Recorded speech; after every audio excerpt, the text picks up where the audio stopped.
The Wayne Coy Show. Our results blessed us with the Zillow Flex partnership roughly about 2 years ago due to our consistent conversion and customer service scores. With conversion, that means we can close.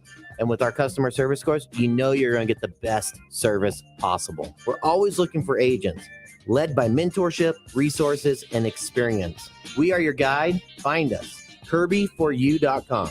That's KIRBY, the number 4, the letter U.com. Kirby4U.com or call 702-766-9538. Again, 702-766-9538. Buckle up. Let's go for a ride. It's the Wayne Coy Show.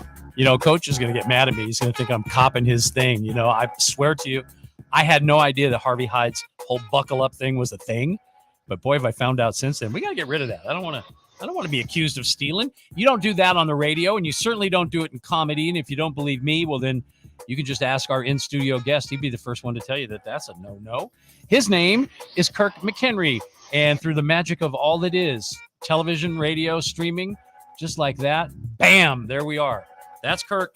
I'm Wayne, and welcome to the show. I've known you for a minute. Yes. How long have I known you? About almost 20 years at least. I was saying. At least. I think you were on my show the first time like in 2009, 10, somewhere in there. So, yeah. Yeah. It was Tommy T. Tommy T's, Bay Area. Yeah. Tommy T. Yeah. I was doing the morning show at KKIQ, and I don't remember you coming in early in the morning, though. Did you? Yeah. You did? Yeah, I came in early. That's back when I was an early riser. Oh, okay. A lot of comics cannot do it, man. I do it when I have to. But I don't enjoy it. Yeah. I don't enjoy it. Best moment I ever had was with what's his name now? You were just talking about Eddie Murphy, Charlie Murphy. Oh, good. Okay. Yeah, I love that dude. So Charlie came in and we're talking, and it was like literally I was having to drag every answer out of him. Yeah. And finally I just said, okay, we're going to take a break. And I went to commercials. I took my headphones off. I said, Charlie, I'm trying to help you, man. I'm trying to sell tickets to your show. Yeah. If you don't want to be here, that's cool. I get it. It's early. But just tell me right now and you can just go home and I'll do my show. Because it is my show. Right. Like that. And he goes, oh, my bad. Just like that. And then commercials ended and he was so funny the rest of the way. Yeah.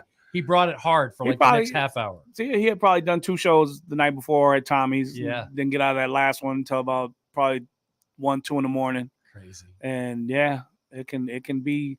It's not always easy to be funny, especially it's never when easy. you're on 4 hours of sleep. The key though is with people like you make it look easy. See, and that's the thing they don't realize. There's a lot of work goes into that. That's why everybody, when you get these people that, I was thinking about taking a shot at that comedy thing. I'm real funny in the barbershop, and I'm like, totally different, dude. Yeah. Totally different. Yep, you can't get a fade over at Tommy T's. I know. Yeah. No. So, and you haven't played there in a while. That was like your home club for It a was, long time. yeah, for a long time. I did Tommy. Shout out to Tommy T and Gail and everybody over at Tommy T's back home in Pleasanton, California. I did Tommy's for years. I remember once I told somebody I did 12 shows in 1 month at Tommy's. Mm-hmm. Like he was putting me on with everybody that came to town, and I told him, I said, man, I gotta get back on the road. I got to do other rooms, and what I did was I pointed a lot of new comics in his direction, and he started booking a lot of people. So I think you got to pay it forward. Somebody got me in there. Larry Bubbles Brown got me. That's who got you in. Yes, there? Larry Okay. Bubbles Brown got me in Tommy T's, and just got to pay it forward, man. Now I didn't realize this. Larry Bubbles Brown holds the record for being the comedian that was on the David Letterman show more than any other.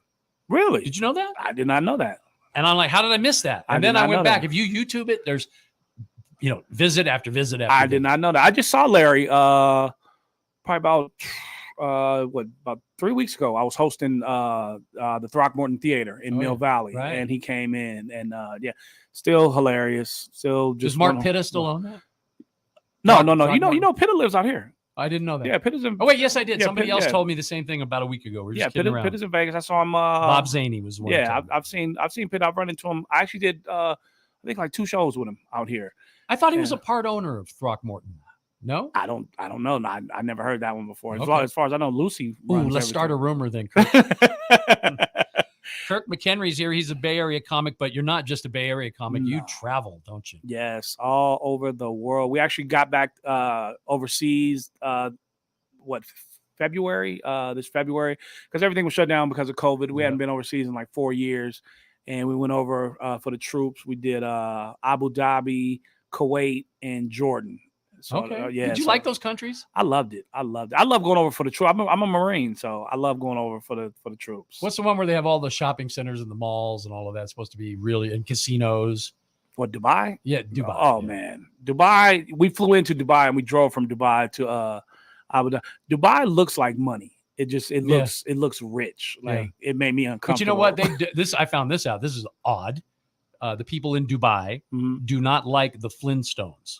Okay. They got like a thing. Yeah, but the people in Abu Dhabi do. Thank you. I just caught that. Thank you. I just caught that. That's the third time now on this show. Our listeners are like, I already know the punchline. I know where he's going with this. People in Abu Dhabi do. That sounds like the jokes that my sister calls and tells me. Those are dad jokes. That's what those are. So a good friend of ours, mutual friend of ours, still struggling to be able to get back. Forget perform, just be able to get through life without pain and all of that. And so I want to know, when was the last time that you heard anything about Sinbad or talked to him? I don't know him personally. I never got the opportunity to work with him. I took my mom to see him at Tommy T's for Mother's Day one year. And why did I think you guys were friends for some reason? No, I never met him. Big fan. Always been a fan of his. Sure. So but I heard that he's trying to recover. I saw a video. He did a video, some TV show that I was watching, and they put it in on the show. So I guess he had like a massive stroke. It was bad, yeah. And you mentioned Tommy T. He and I were in a car on our way to a football game. Okay. And we said, well, let's give Sinbad a call. Right. So called and spoke to his wife, and then she got him on the phone. And man, it was it was heartbreaking. Yeah. That dude was funny for a long time. I remember seeing him for the first time on Star Search. When I was a kid. Yeah. I remember seeing him on Star Search, and I was just like, wow, this dude is funny. And I just was a fan of his for a long time. Still am. Work clean. Yes. Never get the same show twice. Yeah. Always whatever's in the news, he can riff. Yeah. He's like a jazz musician. Yeah, he like a lot of people don't know, like he started that whole music festival thing and was it Aruba and doing all that stuff. And I'd never heard anything negative about him. I think if you were to ask him, would you rather, what makes you happier, comedy or music? He might say music. Oh, I know he loved music. Yeah. I know he loved music. 70s guy. So, he came up with a lot of good music to listen to. Gap Band, Cool in the Gang, Earth, Wind and Fire. Yeah. I mean, because now I have not listened to the radio music-wise. Yeah. Like I listen to sports radio and stuff like that, but I can't get into it. No? The new music, I wish well. I wish well for everybody. I hope everybody's doing well, and if that's your thing. But I just miss the good music. Like I grew up with my uncles. We were listening to stuff, like you were saying, Gap Band, Ohio Players, all the Motown stuff. And Ohio Players, all you bought it for was for the cover, right? The lady, yeah. So I don't know, this new stuff I can't get into it, especially like hip hop. I'm a big hip hop fan. I can't get into the new hip hop. I'm like now, if it comes out, if it came out after 1996, I won't listen to it. Hip hop wise, I won't listen to it. Even no matter what it sounds like, if you knew it was new, that'd be it for you. I don't get into it. I listen to strictly old school. Okay, strictly old school. So like who's your big like top five? Top five? Yeah. Oh man. Every comic wants to be a musician. Every musician wants to be a comic. That's how. Hip hop wise, still love Ice Cube. Ice Cube, my all time favorite rapper. Plus he's a Raider fan, so of course. I just looked. I was like, we both have Raider hats on. Yeah. Still love DMX. Or rest in peace, DMX. Notorious B.I.G. But then I go further back with people like Big Daddy Kane. Houdini. Houdini, Run DMC. I went to when I got my driver's license when I was 16 years old, my best friend and I went to I think it was the My Adidas tour at the Coliseum. It was Run DMC, Houdini, the Beastie Boys, and LL Cool J. Wow. And we went to this concert. Wow, what a lineup. Yes. And I left out of there and I could not hear in my left ear for 3 days. And I didn't care. Yeah. And I was just like, because that was hip hop to me. The main thing though is that did they get you to go down and throw some money down for a set of Adidas? Yes. No, we tried to get Adidas. No, they were sold out. They were sold out. That was brilliant. The marketing. I don't know if that happened organically. I think it did because I think they like to wear the shoes first. Yeah. But then the company got wind of that, and they were like, "Well, geez." There's a comedian friend of mine, Alex Thomas. I saw him on a documentary about hip hop, and he was saying Adidas should cut a check to Run DMC for the rest of their lives. They should. Yeah, because they really helped out a lot. Have you seen the movie all about Michael Jordan and Nike that's out right now? The Air? Yeah. Yeah. Oh, yeah. I saw a good movie. Good movie. It was good, right? Yes. Did you I mean, it makes sense. Sure. Yeah. Get them to wear your shoes, and then the kids all want to be you. Yeah. Now, I'm so old that I couldn't afford Converse, right? Because those were Converse were the thing. Yeah. And they had an off-brand that they sold at Montgomery Ward's called MBAs. Okay. Oh, I don't remember. Yeah. They look like Converse, but they didn't last like Converse. You know, you have like 3 good weeks with your MBAs, and then you have to go. But the thing was, you would put colored shoelaces on them. Okay. So if you want yellow, I was an A's fan, so I would do green and yellow, right? You know, like that. But man, we weren't beating people up for their shoes back then. No, it's ridiculous. I mean, I'm a sneakerhead. Like I love tennis shoes. Mm-hmm. But I won't spend $100 on a pair of tennis shoes. I won't go. No, I won't go. I'm now. And then I watch some of the stuff on the internet where these people are spending thousands of dollars on tennis shoes. Yeah. I'm like, you can't do it. No, but you know what gets me is that the majority of people that wear Jordans never saw Jordan play. True. It's just he's a brand. Mm-hmm. Like they never saw him play. I'm just like, wow, because I remember when the shoes first came out. Right. And everybody wanted something. I couldn't afford. Well, the way they depicted it in the movie is it was just like overnight. The minute. Yeah. Oh yeah. But the thing that was funny about the movie, did you see? They said they just wanted to sell they would have been happy to sell 3 million pair. Right. And they sold like 100 and something million right out the shoe. I'm like, but yeah, no, tennis shoes. I tell people I love the fact that when I was growing up, that Converse was the number one shoe, like the Chuck Taylor. That's the ones I'm talking about. Yeah, the Chuck Taylor. And I was happy because that was like the only shoe my mom would buy us because they were only like $12. Oh, really? Yeah, That's they were like $12. Okay, because I remember the NBAs that I was telling you about, which were knockoff Chucks. Those were like $10 or $12. I thought the Converse were a little bit more, like 20. I just remember being like $12. And then we said Montgomery Ward's. Oh man, we used to go to Montgomery Ward. When my mom took us to Montgomery Ward's, we knew we were getting something for the house. Yeah. Or you were getting a pair of Tough Skins. Remember Tough Skins? Yeah. Do you want to know something really crazy? I'm in the commercial for Tough Skins. Jim. Are you? I'm 8 years old and I'm jumping on a trampoline that's made out of Tough Skins material. Yeah. For Tough real. Skins. I remember they said if you could put a hole in the knee, you could get a new pair for free. Because they were tough. I put a little hole in the knee one time. My mom got a pencil. and rotated the pencil back and forth and made the whole big. I went back and got a pair. Had a pair of green She's Tough like, Skins. baby, you're gonna get a pair of pants. had a pair of green Tough Skins. Green. Green. Oh, I just remember the denim. I didn't know they made them in colors. Yeah, I had green, I had blue, I had brown. Yeah. Tough Skins. Had the patch inside the those weren't from Ward's, those were from Sears. Was it Sears? Skins, yeah. Okay. That's okay. Same thing. Yeah. Like you said, we're getting something for the house and I'm getting a new pair of jeans. Yeah. Right. Where did you grow up at I know Oakland, but where? Well, East Oakland. I grew up on 57th and MacArthur, right by Mills College. Okay. I used to go right past there to school every day. I went to Luther Burbank. Oh, okay. So you know where that is? Yeah. So I lived at 74th and MacArthur. Ooh. So just a little ways down from me, right there by Eastmont Mall. Oh, sorry to hear that. Yeah. Even then. And I'm only about 5-6 years older than you. So it was a little rough. Where'd you go? You went to Burbank and then I went to Luther Burbank, then I went to Frick. Wow. Yeah, but before that I went to E. Morris Cox and I went to Webster. Okay. Yeah. So I was an Oakland kid. For sure. You got a little bit of gangster in you. Tiny bit. Yeah, because Frick, there's a whole lot of criminals came out of Frick. I know. Yeah, and the best cinnamon rolls ever made in the world. Now, where'd you go to high school? I went to Pacific in San Leandro. Pacific. Yeah, because I would have gone to Castlemont, but my mom was like, "Look, you got it." Yeah. So that was like okay, and I didn't know how to act. I mean, maybe you can relate to this, but I was white, but I grew up with nothing but black guys. Yeah. So, like George Carlin once famously said, "You can't help but walk and talk like the black guys. Yeah. You're in Rome. Do as the Romans do." Yeah. And I think you remember I told that story about the king of the school because you had to have the king of the school. Oh yeah. Did you have a king in your school? Yes. Do you remember his name? Yeah, he punched me in the face one time. That's how you get to be the king of the school. I hit me. I hit him back, and they broke the fight. Oh God, I still remember this like it was yesterday. It was the second grade, and I remember this like it was yesterday. And they took us in the office, and they said, my friend's mom worked there, and she was like, "Why are you guys fighting?" His name was Michael Wilson, and then he later went on to be called Choka Mike. Choka Mike. He was known for knocking people out all over Oakland. This dude, he was like a young Mike Tyson when we were growing up. Yeah, and my buddy's mom came in. She worked at the school, and she said, "Why are you guys fighting? And you guys are friends." And he was like, "Oh, I'm sorry," and blah, blah, blah, and and I thought he was so sincere and everything. And she walked out, and he turned and looked at me. He was like, "After school." Oh no, I'm gonna get you again. I lived 3 blocks from Elizabeth Sherman. Okay.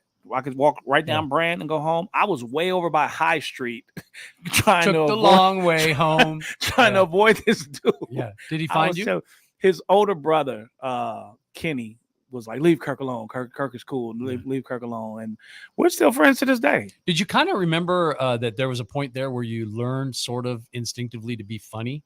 Because I did. I was just always funny. I mean, I was never, I was never a tough guy. I was really, really small when I was growing up. So I was never a tough guy. I was the baby of my family. Yeah, but if you could tell jokes, it just came naturally to me. I remember the king of the school, Alvis Woods, my king of the school, not Choka Mike. Okay. He the second time he tried to beat me up, and I was like, "Why are you even doing this? You already know you can win, And then I started saying something. I said, "But your mama, da da da." Okay, which was brave. Yeah. But I made him laugh. He was like ready to kick my ass. Yeah. And then all of a sudden he just stopped and started laughing. Yeah. Well, from that point on, I had a bodyguard. I don't, like I said, I just made people laugh. I don't know. I just always wanted to see people happy. Yeah. And that was just my thing. I just made people laugh. But people always say, "Oh, you were probably a class clown." I'm like, no, not at all. I was like, my parents, paid tuition. So there was none of that. Yeah, you weren't acting a fool. Yeah. But I just made my friends laugh. And I have one buddy, he's a writer in Hollywood now, my buddy Jay Williams. And he told me from 10th grade until we graduated, he said, every day, "Man, you need to be a comedian, man. You need to be a comedian." He was like, "Man, I'm telling you, you'll make it." And so when did you get the bug then? When I was 7. Whoa. I'd already wanted to be a comedian. Yeah. Did you do the talent shows and all that? No. I was too scared. Remember the little kid that used to come up to Tommy T's, Joey? I think he signed with Walt Disney or something. But I know who you're talking about. I used to just watch him, and I was like, man, I wish I had the nerve to do that when I was his age, because he was getting up at Tommy's when he was like 13. Yeah, his dad had to come in there and sit with him. Yeah. And that didn't work out so well in the end. The first time I knew, like I said, I was always funny, but I knew I wanted to be a comedian when I heard my mom and my aunts and my uncles listening to a Richard Pryor record one time. All the kids were upstairs, and they were in the living room at our house, and they had the doors closed, so we couldn't go in there. Yeah. And I went to get something out of the refrigerator, and I heard them laughing, and I mean, they were laughing hard. Yeah. And we had a little swinging door, and I opened it, and I'm listening. I can hear this voice, and then they would all start laughing. So then the next day, my mom got up and she went somewhere, probably to Montgomery Wards, to get you some tough skins. Probably. Yeah. And I went down there, I ran down there, and I was like, I hope that album's here. I was like, I knew it wasn't ours. So, and I started going through these records, and I pulled it out, and I was like, this has to be it. I've never seen this before. Yeah. And I put it on, and the jokes that I could get, I was laughing hard. But then I tell people, when I saw Richard Pryor on stage for the first time, I saw him on TV, and I was just amazed how this guy had nothing but a microphone, and these people were hanging on his every word. And I was just like, I got to learn how to do this. And that's when I knew. When I was saying, I knew what I wanted to do. I knew. Yeah. And 7 years old. Yeah, I knew I wanted to do comedy. It just looked like so much. And then when you started seeing other comics and seeing different styles, for all I knew was Richard Pryor at first. And then I saw Bill Cosby do comedy. What was it, in '83? He had the special, I can't remember the name of it right now, but he wore the brown suit.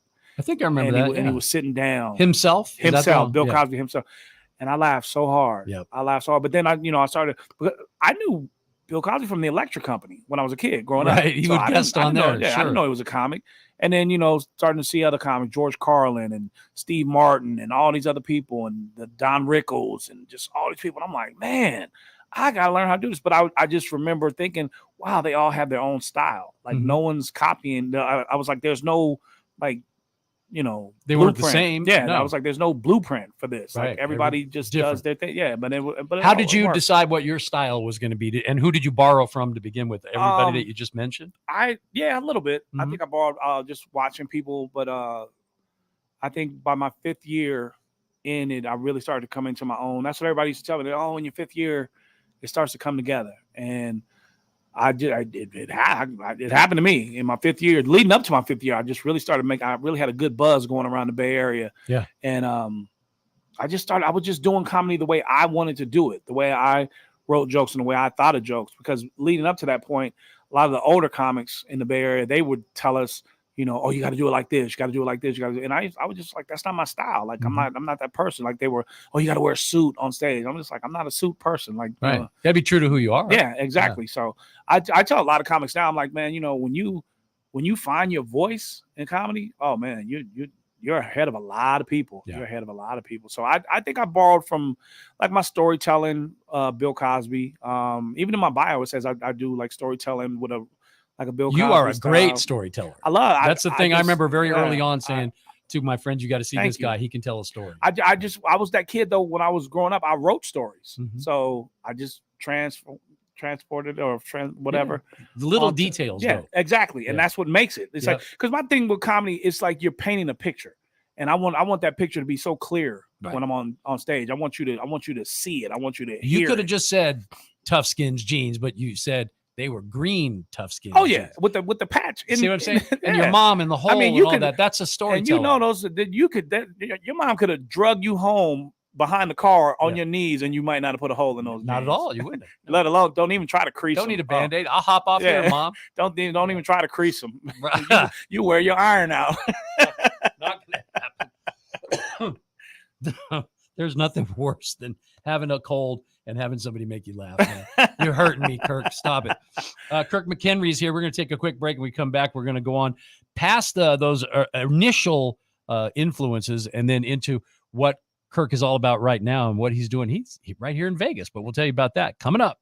The Wayne Coy Show. Do you love watching television? If you're on a fixed budget, you need to make this free call right now to Dish and find out how you can get a fixed monthly price to watch all the television you want for 3 full years. In addition to a 3-year price guarantee, you can also get free monthly movie rentals. They give you 1 free movie rental every month. That's a $165 value, yours free. Plus, get free in-home tech visits, no-cost equipment replacements, a free voice remote, and you can watch commercial-free TV. Even access all your favorite apps to stream like Netflix, Amazon Prime, YouTube, and more. Now is the perfect time to call Dish. Take advantage of the 3-year price guarantee. Save yourself some money, and all your equipment is free. Call right now. 800-586-4206. 800-586-4206. 800-586-4206. That's 800-586-4206. Paid for by NPS. Hey, listen to this. Share Life Vacations has a special treat for you. It's a free 3-day, 2-night getaway to either magical Orlando or exciting Las Vegas. It's your choice. Absolutely no strings attached. Share Life will also include a second vacation to your choice of over 30 additional popular resort destinations. Now, we can't give everyone a fantastic prize package like this, so to make it fair, we're going to ask you a trivia question. You get it right, you'll win it all. Are you ready? Okay, here we go.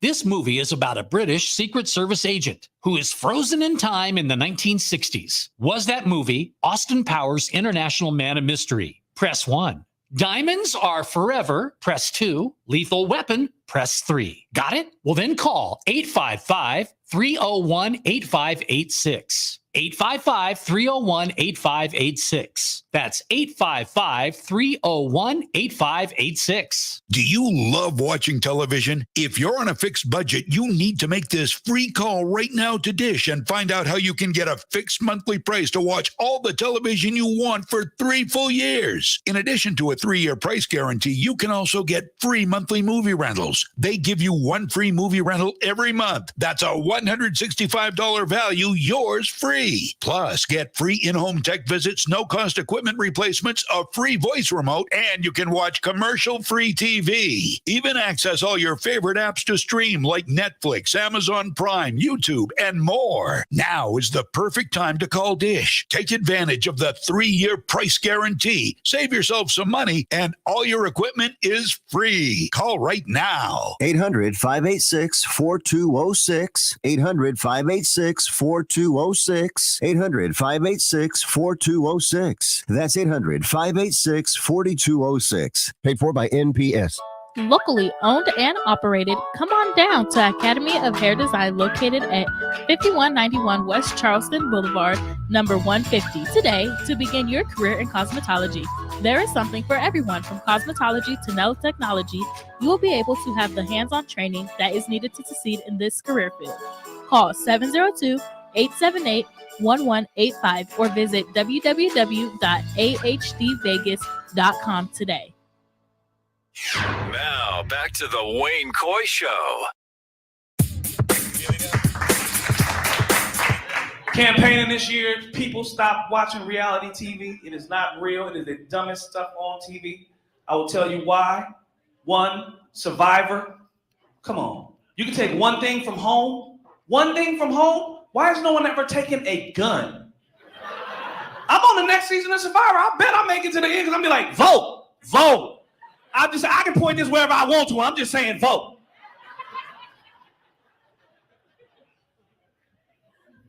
Flavor of Love. Yeah, that lady like, oh my God. Have you seen Flavor Flav? Don't he look like his parents lost a bet with God? And this is what you get if you win? I'm like, shouldn't this be what you get if you kill somebody while you're there? And the show that got it all started, to me, I'm so happy they took it off Fear Factor. Dumbest show on TV. Dumbest show on TV, because it wasn't real. If they were going to make that one real, they would have had 2 versions. Don't get me wrong. I think everybody's the same, but come on, they would have had to have black fear and white fear. Because they were doing stuff that don't scare black people with stuff that we don't even think about. Like, in this next episode, we want you to jump off this jet ski and climb this rope ladder into this helicopter. And as a white guy, like, Chuck, are you ready? And let me ask you, as a white guy, why is it that when you guys get excited, your asses get real tight? He's like, Chuck, are you ready? He was like, hell yeah, bro, hell yeah. Show rocks. Want some walnuts, bro? Just cracked them. And he asked the black guy, he was like, Leroy, you gonna jump off the jet ski? Brother was like, nope. Like, I'm trying to see which way you walk off. See, black fear be something totally different. Black fear be something like, okay, in this next stunt, we want you to drive over to your second baby mama's house with this late child support check. We want you to drive. We know your license is suspended. We want you to drive. We're going to put a half a blunt of marijuana in the ashtray. We know you're on parole. We're going to put a cardboard cutout of OJ in the passenger seat. And we're going to put a San Jose cop behind you. That's fear right there. That is fear San Jose, right you there. guys been great. I'm Kirk McHenry. Well, how long ago was that, Kirk? That was that's going back in the archives a little bit. That's a while. That's a long time. I mean, Fear Factor was still on. Yeah, to see that. That was a while ago. That was one of my favorite shirts. I'm looking at the shirt. I thought that shirt was so cool. I was about to say to you, I like the shirt. I really was. I was just about to say that. Easter shirt. Had the lines. You know, there's lines are slimming when they go this way. I thought that shirt was so cool. No, it's a very nice shirt. You might have to whip that one back out again. I have no idea what that shirt the is. Kirk McHenry Hall of Fame. Man. Okay, so when we left, you were getting your inspiration from Pryor and all those guys and Bill Cosby and there was another comic that you mentioned, Stephen Wright. Oh, love him. What is it about him that makes you laugh?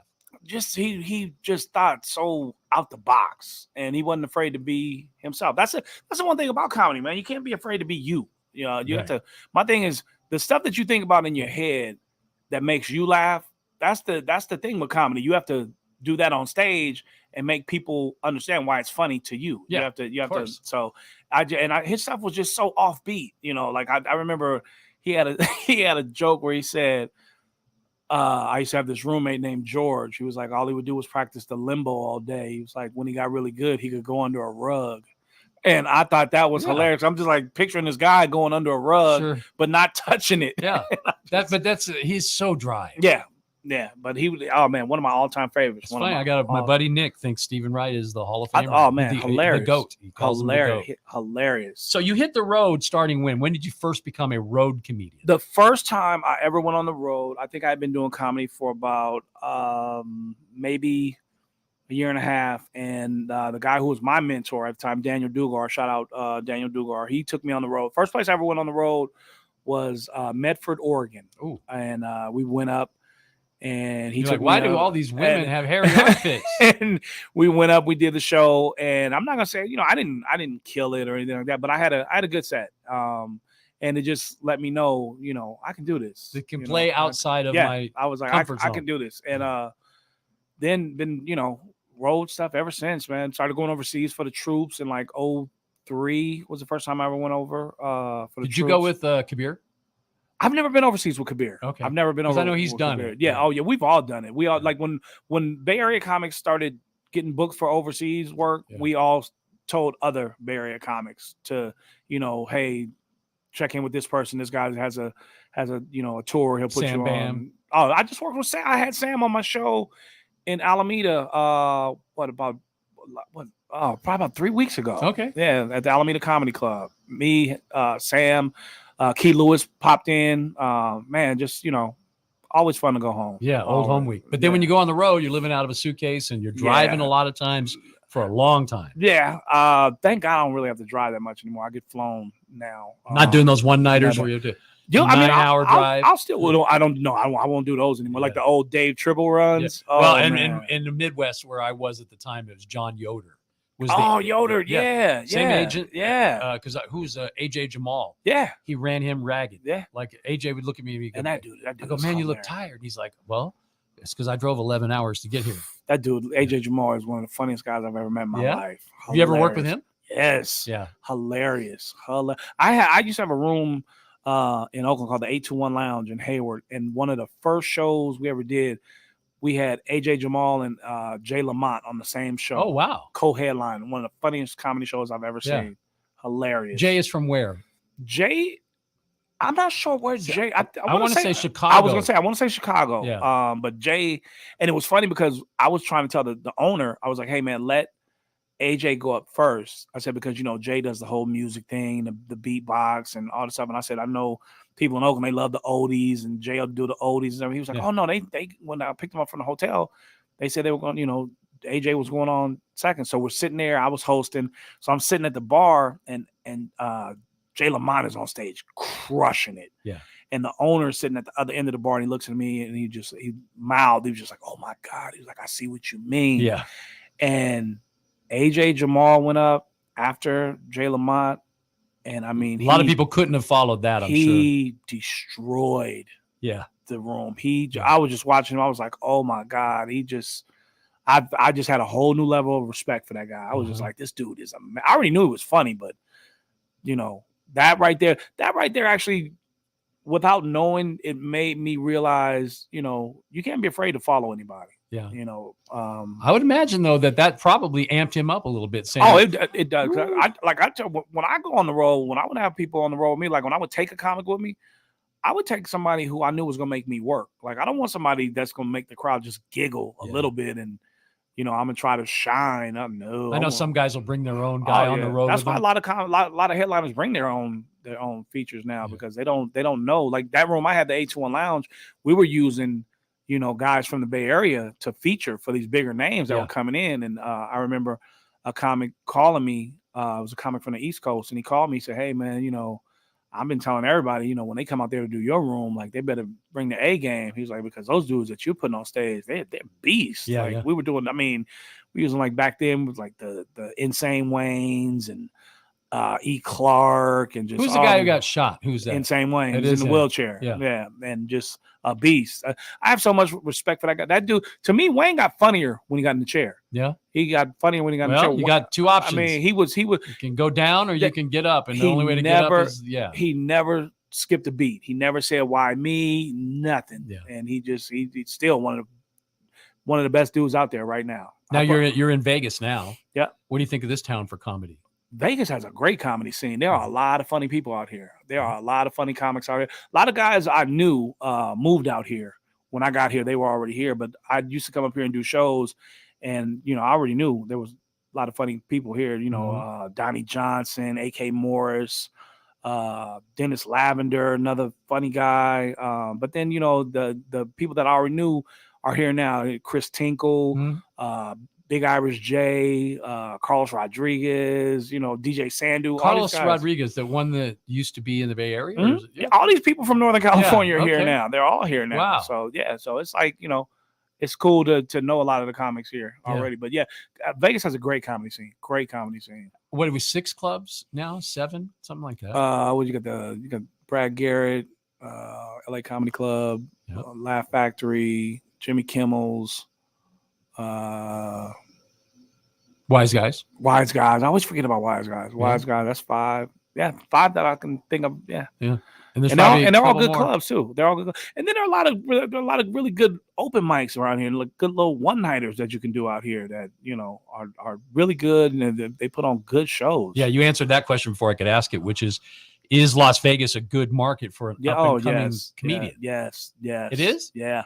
The thing about Vegas is there's so many mics that you can hit, but then if you want to go to LA, it's a 4-hour drive, 4 or 5 hour drive, or a 45-minute flight. Or as John Yoder would call it, 5 minutes. Yeah, exactly. But, so you get a lot of the LA comics come up here.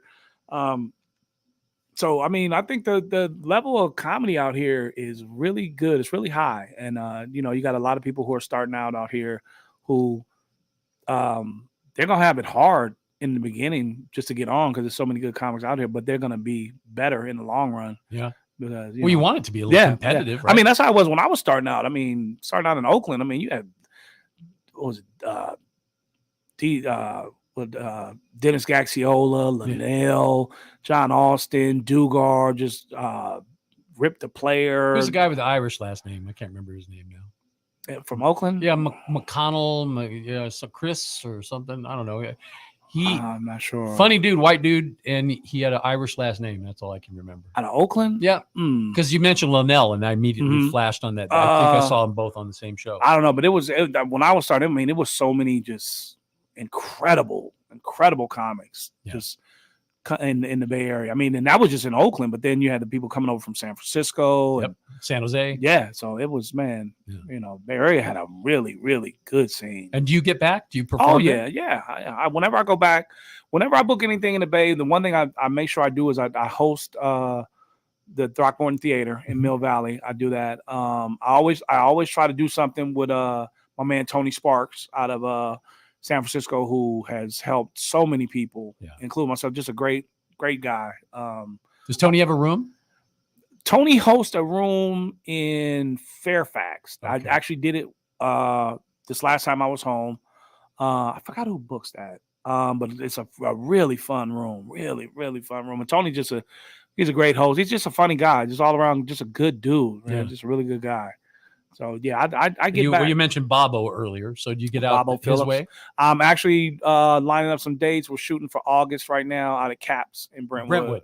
Caps in Brentwood. Does that keep you from being able to play Modesto or Stockton if you play Brentwood? No, they don't say anything about it. That really doesn't happen like it used to. Like when I was getting started, I remember up in Sacramento, if you played the punchline, you couldn't do laughs. Right. Laughs Unlimited. You had a radius clause and then competitive stuff. Yeah, they would tell you that, if you get caught doing laughs, you can't work the punchline. Yeah. And San Jose Improv, same thing, right? Yeah. Funny Bone. Rooster Teeth Feathers. Okay. They were like, if you do the improv, you can't do Rooster Teeth Feathers. And I was like, I guess I won't be doing Rooster Teeth Feathers. So. Yeah. Well, you needed to be flexible enough to go anywhere you could. I tell people, my thing is, I make anybody laugh.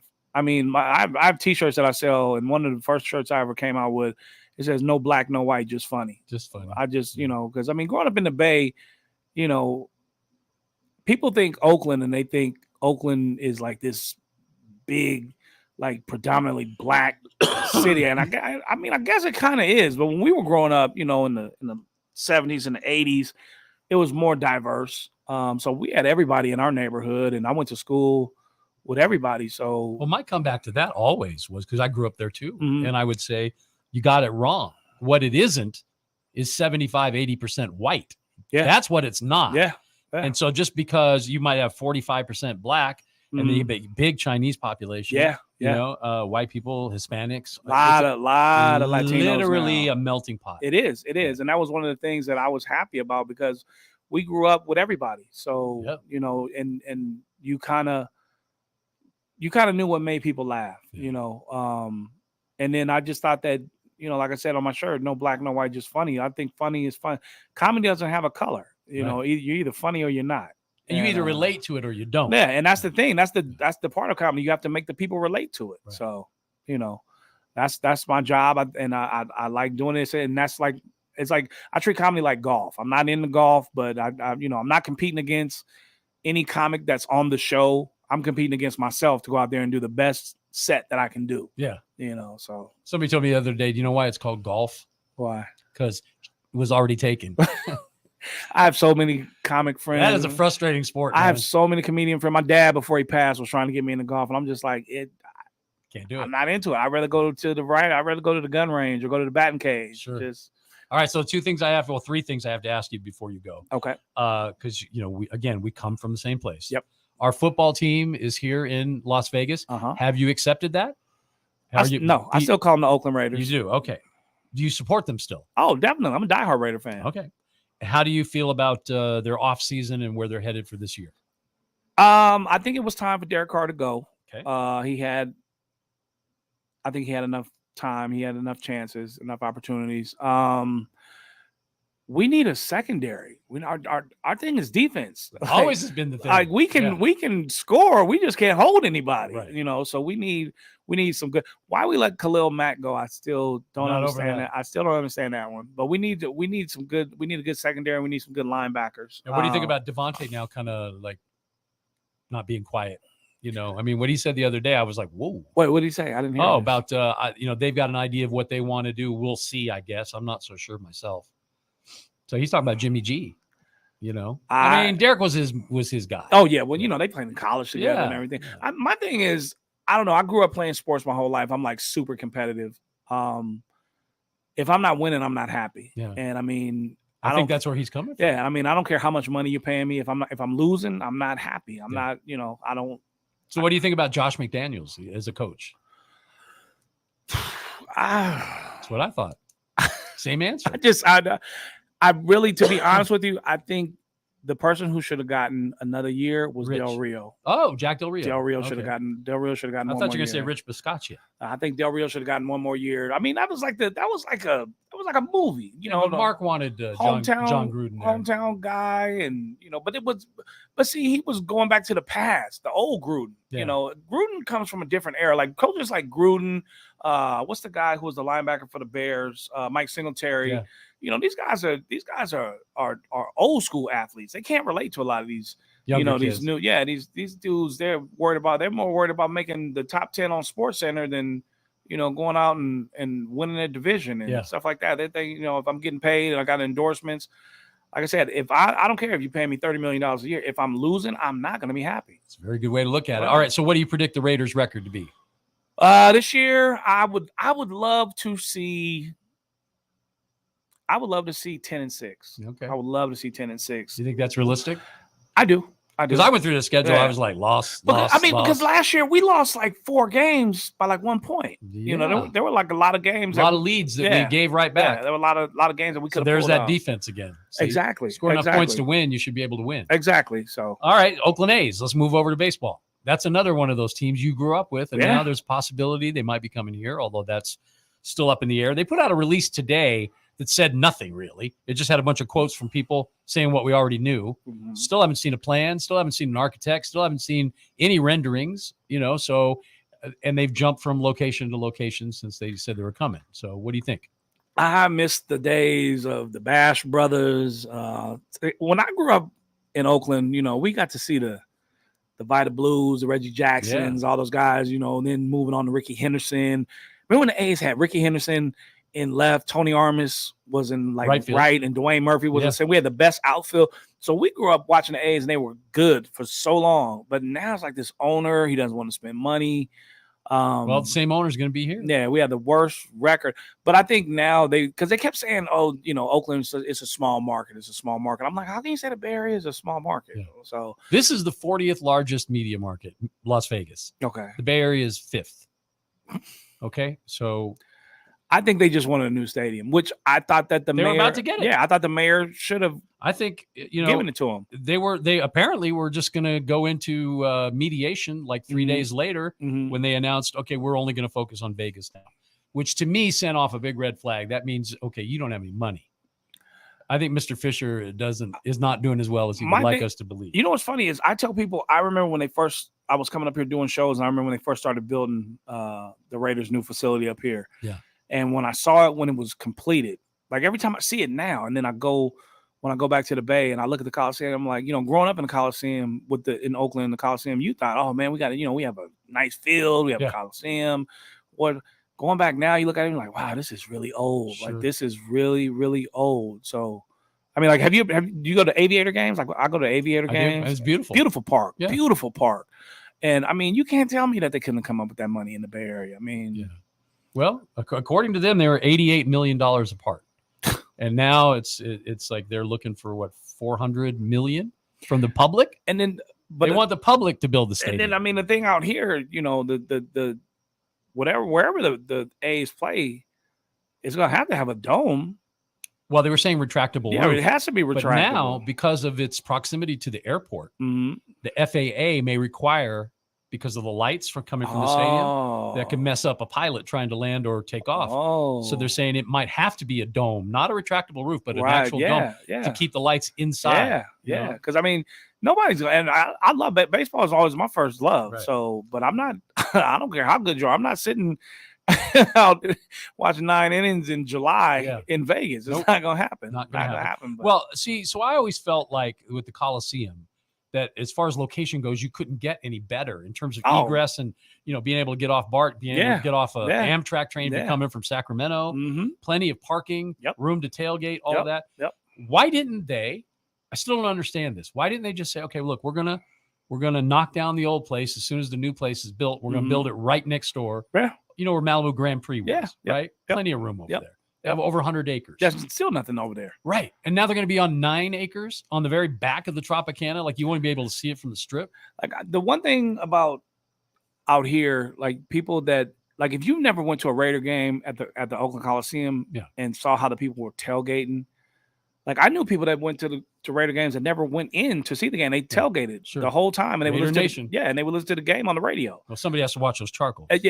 But no one, like they don't tailgate like that out here. Nope. Like they don't do it. So I mean, I don't know. I if the A's come out here, I just hope that they'll finally start spending some money and getting some. He didn't spend it with the earthquakes. Yeah. After he built that stadium. Yeah. He hasn't spent it with the A's. What makes you think all of a sudden John Fisher's going to open up his wallet? I don't know. I mean, I don't know.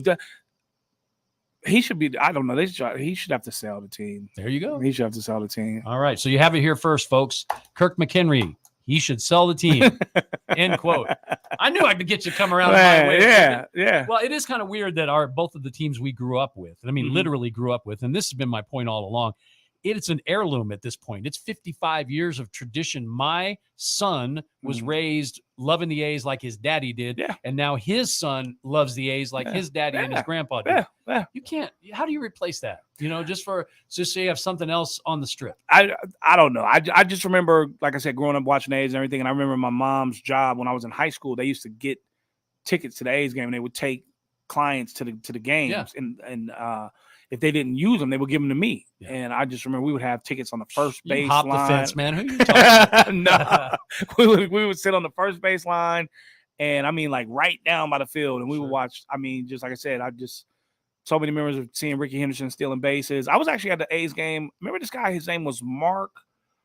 His last name started with a W. I can't think of right now. But I saw he threw a no hitter. I saw a no hitter. Mike Warren. Mike Warren. I saw him throw a no hitter. Wow. Like we were sitting there. There was like 3 people there that night.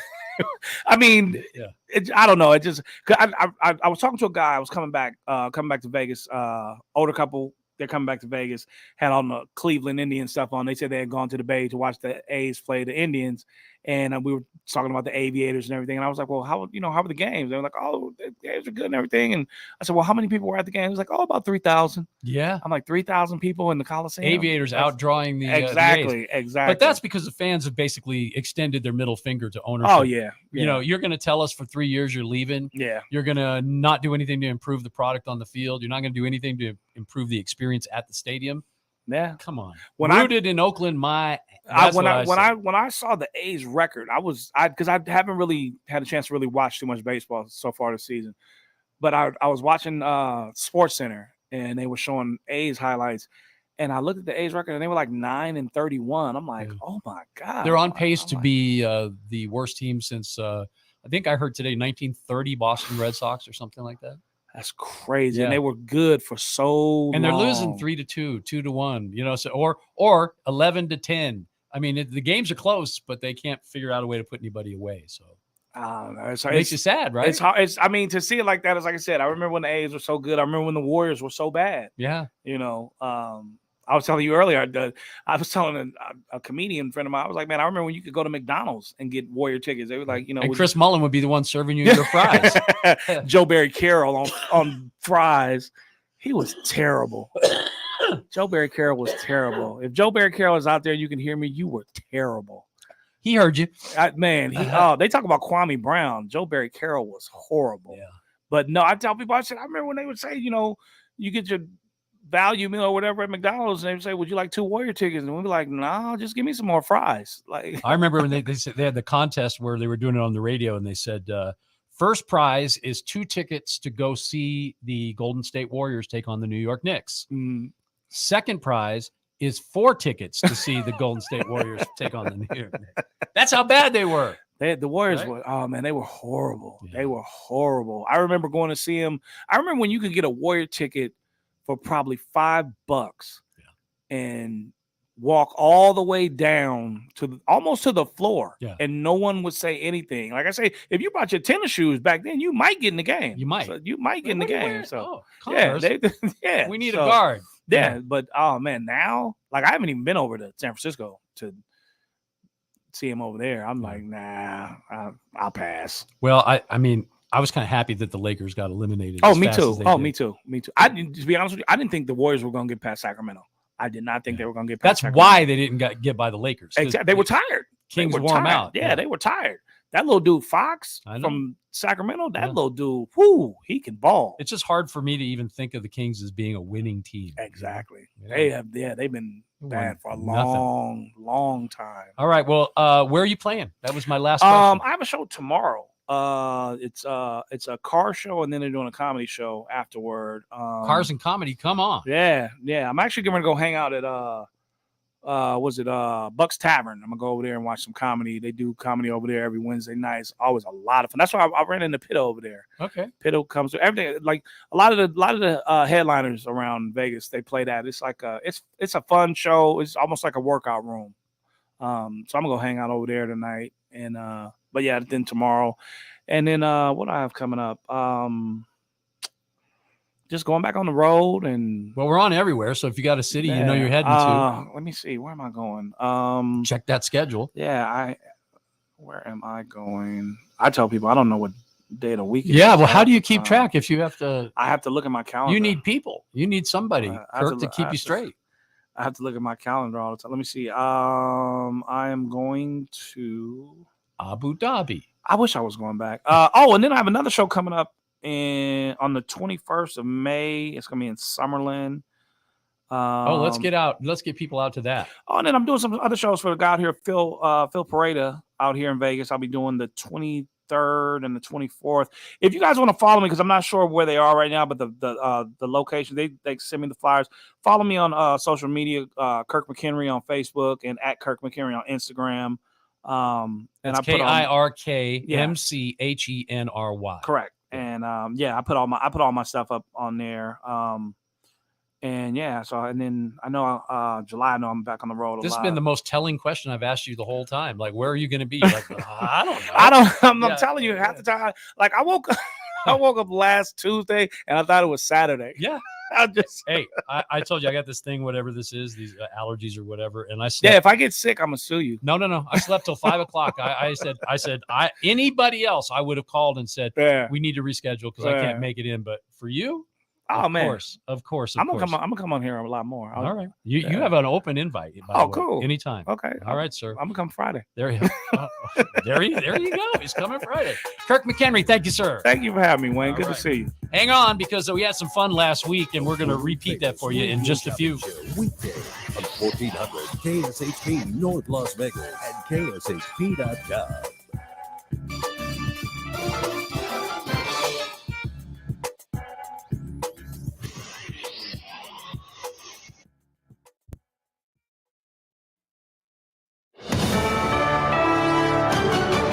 USA News, I'm Ryan Daniels. He didn't come out swinging, but Republican Governor Ron DeSantis has officially entered the race for the White House with an announcement on Twitter Wednesday. I think what was done with Twitter is really significant for the future of our country. DeSantis explained his message for Americans. I pledge to be an energetic executive that will take on the important issues. Biden's pursued inflationary policies that are hurting working people. We will reverse those policies and we'll build an economy where working Americans can achieve a good standard of living. At present, the Florida governor trails former President Donald Trump in almost all national polls. However, he performs well in specific swing state polls. On the issue of the debt ceiling, Democrats' minority leader in the House isn't mincing words. House Republicans are determined to crash the economy because they believe it will benefit them politically. That's what House Minority Leader Hakeem Jeffries told reporters Wednesday as both sides in the debt ceiling standoff remain at odds. Wall Street showed losses Wednesday. The Dow lost 255 points. The president and First Lady are remembering the victims of the Uvalde shooting. President Biden marked the one-year anniversary of the mass shooting at an elementary school in Uvalde, Texas, saying the time for Congress to act is now. We can't end this epidemic until Congress pass some common sense gun safety laws that keep weapons of war off our streets and out of the hands of dangerous people. Speaking from the White House, Biden said too many schools have become killing fields across America. 19 children and 2 teachers were killed in Uvalde. I'm John Schaefer. The music world's paying tribute to Tina Turner. Spokesperson for the music icon said she died Wednesday peacefully at the age of 83 after a long illness. This is USA News. Texting enrolls you in a recurring automated marketing text messages. Consent not required to purchase. Message and data rates may apply. Leaving for the gym so early? I'm ready to go. Since you started taking Nugenix Total T, you've been acting like when we met in our 20s. I feel like myself again. Lower testosterone after turning 40 slowed me down. Nugenix Total T has been a game changer for me. What is it about Nugenix Total T that's different? Well, it's a patented key ingredient called testofen. It boosts free and total testosterone to help you get back the drive and energy from your youth. It's backed by 5 clinical studies. I've seen the huge difference it's made for you in the gym, at work, and in the bedroom. I'm so glad I sent them a text for my complimentary bottle. Text PRIDE to 321321 right now for your complimentary bottle of Nugenix Total T. Nugenix is the #1 selling testosterone boosting brand at GNC and Walmart. Do it now, and we'll also send you a bottle of Nugenix Thermo X, our newest, most powerful fat burner ever. Absolutely free. Text PRIDE to 321321. That's PRIDE to 321321. At AR Heating and Air Conditioning, our main goal is to provide high-quality service without breaking the bank. From maintaining your HVAC units to fixing them when they are down, they are there for you. AR Heating and Air Conditioning offer reasonable prices, reliability, and professional service at a great value. For more information, go to fixmyac.net or call 702-646-4000. Beat the heat and call AR Heating and Air Conditioning today. Zen World Premium CBD offers full and broad spectrum CBD oil, extracts, and capsules, which are designed to help you feel your best. Their products are sourced from the best organic hemp and natural ingredients on the market and are tested for quality, purity, and potency. They have a full range of items from health and wellness to beauty to pets. Call 725-205-9223. Visit online at zenworld.com or stop by their location at 9895 South Maryland Parkway and Silverado Range Parkway. Mention KSHP for 10% off in store or use code KSHP online for 15% off. Is your dog suffering from a sensitive stomach? Hi, it's Kelly the Cookie Lady from Mooch's Munchies. Our dogs had super sensitive tummies, and I needed to find a low-fat treat that wouldn't give them gas or other issues. Most of the treats on the market were loaded with fillers, chemicals, and chicken fat. Many of them weren't even food. Well, I knew I could do better, so I developed Mooch's Munchies, and I'm happy to be able to share them with you. Stop by our store or our website, moochesmunchies.com, and find out why we say that Mooch's Munchies are totally pawsome.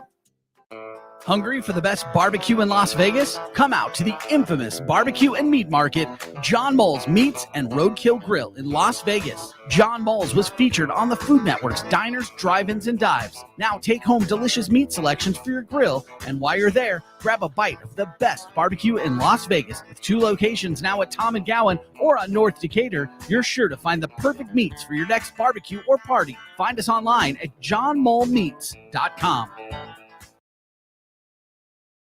My name is Michael Stefanski, and I'm the owner and founder of Sin City Custom Suits, custom clothing concierge. I help gentlemen get into clothes that fit them like they're supposed to, that they pick out themselves, and we craft together. 600 different suit fabrics to pick from, about 40 measurements to make sure the suit's going to fit you right. Then we decide, do you want 2 buttons on the front, 3 buttons on the front, how many on the sleeve? Do you want like a custom photo lining for the inside of your jacket? Any number of different things that you can think of. This is all about what do you want? And when you ask guys, what do you want? They don't know because they've never been given the option before. Because I help men look as absolute best as they can. It's transforming people's lives. If you've never had a suit that fits you right, you have no idea how much confidence it gives you. That's the important part. 702-767-2478. Instagram at Custom Suit Guy, SinCityCustomSuits.com. Las Vegas. This is the Wayne Coy Show.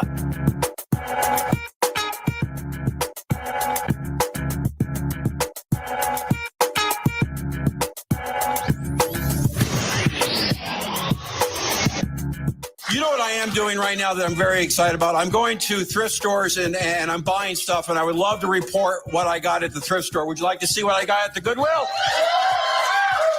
You know what they have there that I really love? A lot of arts and crafts. People make these arts and crafts. This is really cool. Someone made this.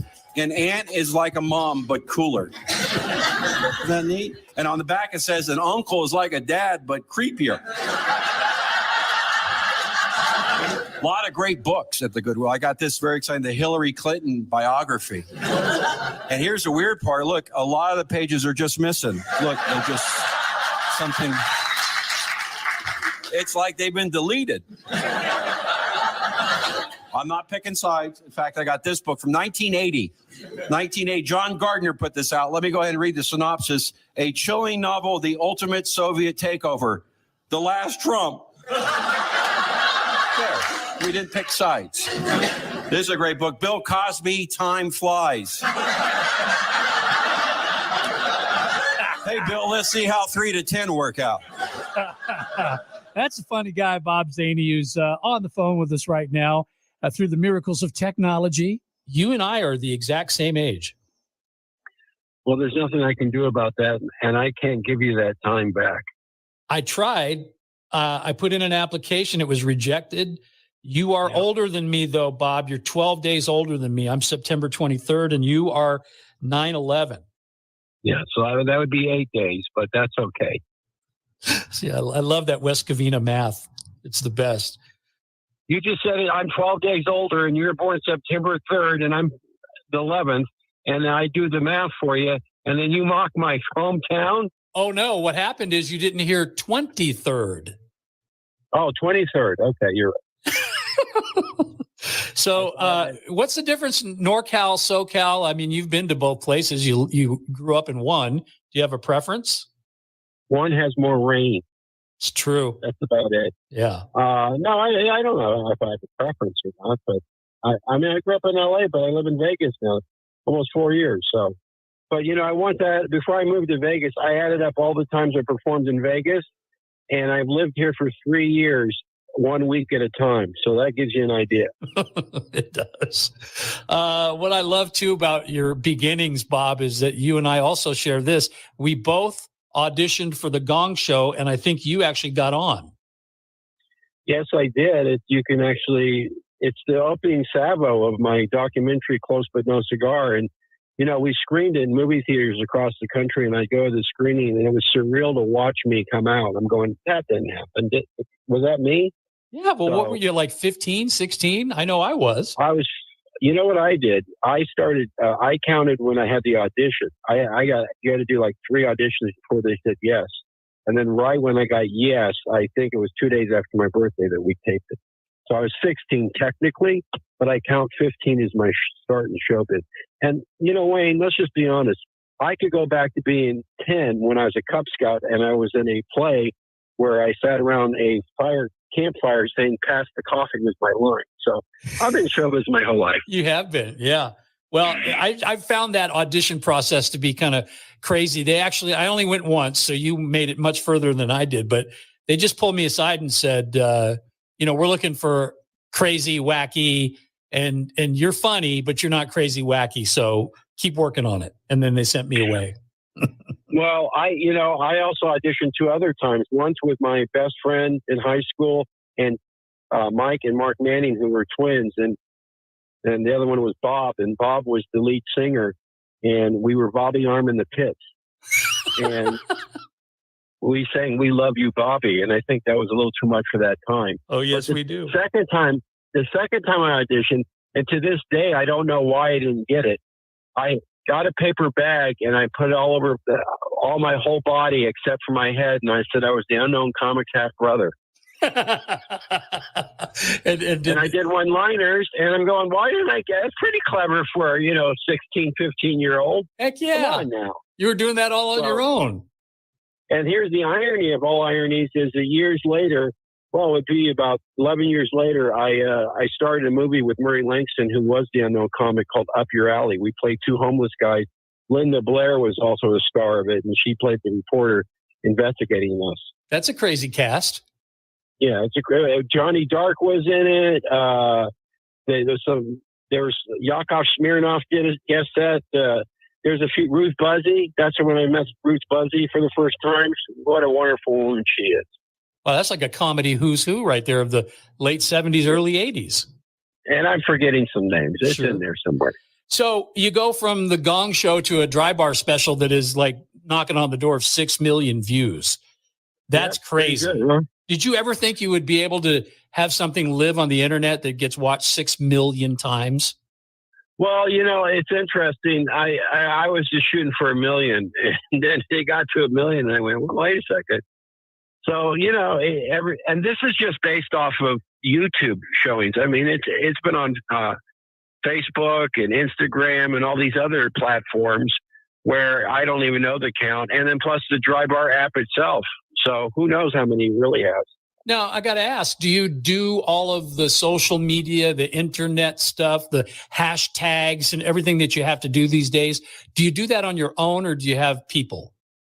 Well, there's a guy who's a friend of mine who's actually put up a fan page. So, I do it, but he's more versed in it. I mean, I know the hashtags are so important, and I always forget. But he set up a TikTok fan page for me in August, and it's got over 2 million views now and about 10,000 followers. So that's pretty cool. That's the first time you've ever shown your breast publicly, correct? Well, I did it only because I knew I'd be on this show one day to talk about it. I didn't know you lived here in town, man. We're neighbors. That's cool. So hopefully I'll run into you. Yeah. I'll see you at Sprouts. Yeah. Look, here's the thing. You don't go to Sprouts, do you? I do. My wife, Erin, who's a very funny comedian, Erin O'Connor, she loves shopping at Whole Foods, not because it's organic. She doesn't like to have to shave her arms or legs. Fits right in.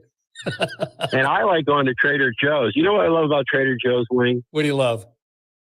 When you see 2 cars with coexist bumper stickers fighting for a parking spot. Right. Yeah, exactly. That's so true. I stay away from that place just because I feel like the portions are too small for what you pay. Well, I wrote that joke when I lived in the Valley in Encino. They had the smallest parking lot, and I would just watch people. Here, it's a little bit more expansive, but I'm sure as more people move here, they'll make this turn into like the dump it's going to be, because there's just people create a dump. You know, it was Socrates who said, "Isn't that sad? You got quiet." Like, I'm going to quote Socrates. You know, I like Vegas. My parents are actually buried here, but they're alive in the act. You keep them going after all these years? Yeah, why not? My dad would be, very happy about that. He always wanted.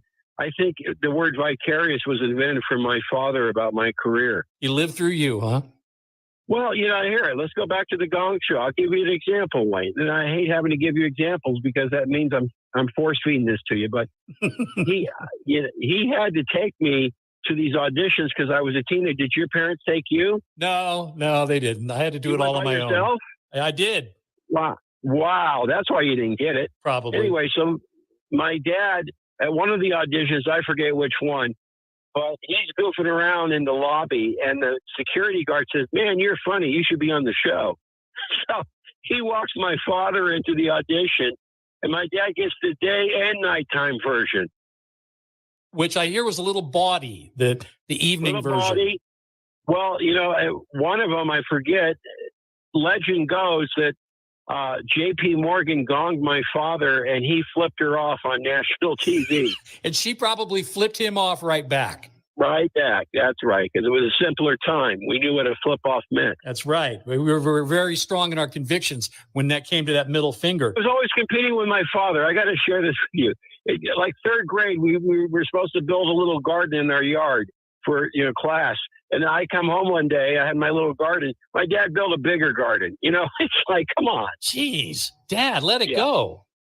Do you remember what you what grew? Were you going to ask me, Wayne? Because you're very good at this. I just did a podcast with a young man who had no idea why he was there, let alone any references. Oh no, I went to bed last night going, I get to talk to Bob Zany in the morning, and I was here lickety split so I could make sure we had this conversation. Absolutely. Well, with hope. You are at the Westgate June 15th through the 18th. Right. And I was just at the Tropicana at the Laugh Factory, and before the big news came down. Yep. Oh, yeah, the Oakland A's. Let's not go there. Yeah. But yeah, I'm going to be at Brad Garrett. Brad and I actually, he's also our age, I believe. He is. Same age. He started out at the Ice House like I did in Pasadena, and we were both the house MCs at one given point in our careers. Let me bring up some more dead comments. Recently, it's real easy to do. Yeah, it is. And that's sad, too. Don't you? Well, I don't know about you, but we're the same age. So are you finding, like, you go through the list of your Facebook friends and you're like, yeah, gone, not here, checked out? Oh, I've lost so many people. It's just, whenever my wife will say, so-and-so just passed away, I say, oh, it's their turn? Yeah, but we're not even that old, Bob. Well, I'll tell you, you're getting old, though, Wayne, as you're watching the History Channel and you go, hey, I know that guy. But the one thing I realized turning 60 was, we got a new dog. Thank God all our dogs that we've rescued, by the way, you rescue dogs. Yeah, cats, that's what you do, yeah. Yeah, you do that. But if you get a pet, you don't think about it. But now I'm going, wait, this dog might outlive me. You got to take that into consideration now when you're adopting at our age. You don't think about it when you're 30. Nope. Yeah, you say, I'm going to miss Scruffy when he's gone. Yeah. But not now. Yeah, well. So, hey, anyway, for our Reno listeners, I want to make sure we get this in. Everybody in the Bay Area and Sacramento area, Reno, Bob's going to be at the Laugh Factory there September 7th through the 10th. And that's always a fun room to go see comedy in. So whether it's Reno or it's Vegas, either way, I think we got you covered there. So anyway, yeah, it's at the Silver Legacy, and I also play the Nugget in Carson City a lot. I was supposed to be there in June, but we, got switched around. But we filmed a sitcom there called Casino Boss. I'm one of the stars, and Kabir Singh, Kabir? No, Kabizi very well. Yes. Yes, he's also one of the stars of this. And we also filmed a whole bunch of test episodes of my talk show. So one day, hopefully, that will come to fruition. So I'm all over that. I was just in Mill Valley at the Throckmorton. My God, I didn't know you had this kind of pool. Yeah. I just played the Elks Lodge in Palo Alto. You know Jeffrey Applebaum? I do. I've actually performed with Jeffrey. I was MC of one of his shows. Well, there you go, Wayne. You see this small world. Everything goes full circle. Yeah, I was the happy hour busboy at Marie Callender's. No, but you know what? It's funny I say that. I was just joking. But I was actually hired at Howard Johnson's in Monrovia, California, to be a comedy waiter. And let me just say that lasted one night. That's tough, isn't it? That's a tough gig. Tough crowd, too. Well, I was 18. You know, what do I know? But, you know, I worked at United Rental in West Covina, and we would deliver tables and chairs to this hotel. And I'm goofing around with the woman. And she says, "You're funny. Why don't we try this?" And we tried it, and then it was over. Hey, you're a trailblazer. At least you can say that. You know, when I was on the Gong Show, and I think we found the theme. When I was on the Gong Show, I read my jokes off a piece of paper. So I was the first alternative comedian. You were. While they were zigging, you were zagging. I was zagging, and I thought, always ahead of my time. Think about it. I never performed in my whole life, Wayne, ever. Right. What do? I go on national TV. That's the way to make an impression. You know, I got to tell you, there was a pull to that because, as you know, there weren't all these reality shows, now competition shows.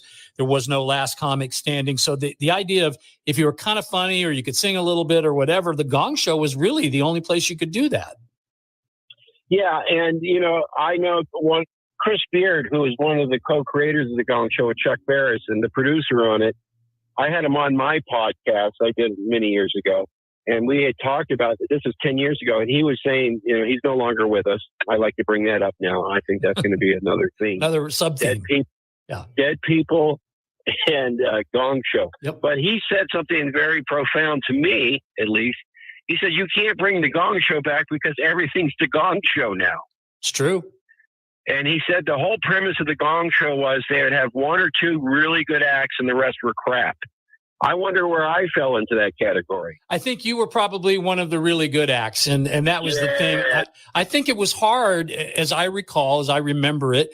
I drove down there and I was very disappointed when I didn't make it, but it made sense later, like years later. And I'd watched those episodes then on YouTube, even in the last 10 years or so. And I'm like, okay, I get it.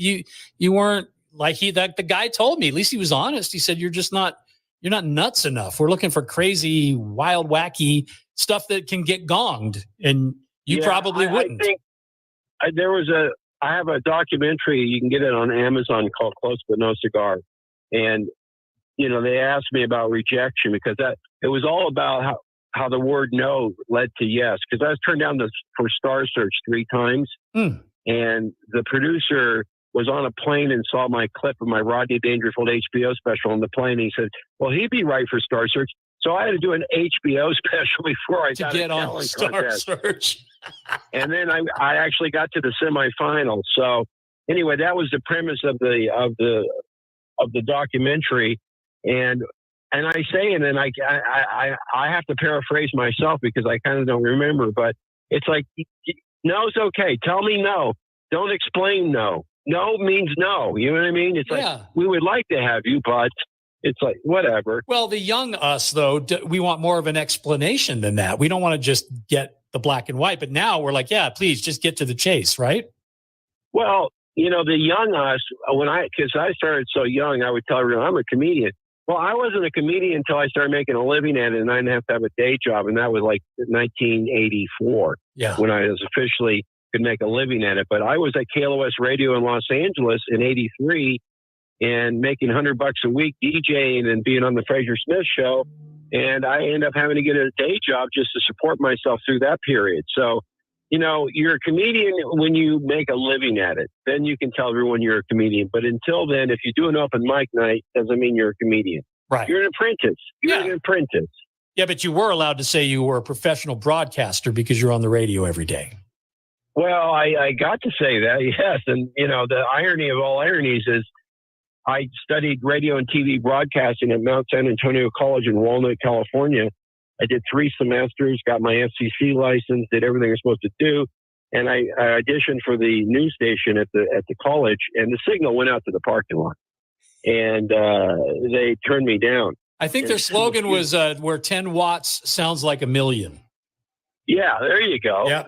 But you know what I'm talking about. So, but I was actually turned down, and I was saying to myself, you know, this is kind of why I'm here, is to learn. You know, yes, my audition was horrible, but maybe I could, you know, you could teach me. Yeah. So that's when I dropped out of college, and I went from West Covina to the Valley. I moved there, got a job as a messenger, and a year later, I was hired at KLOS.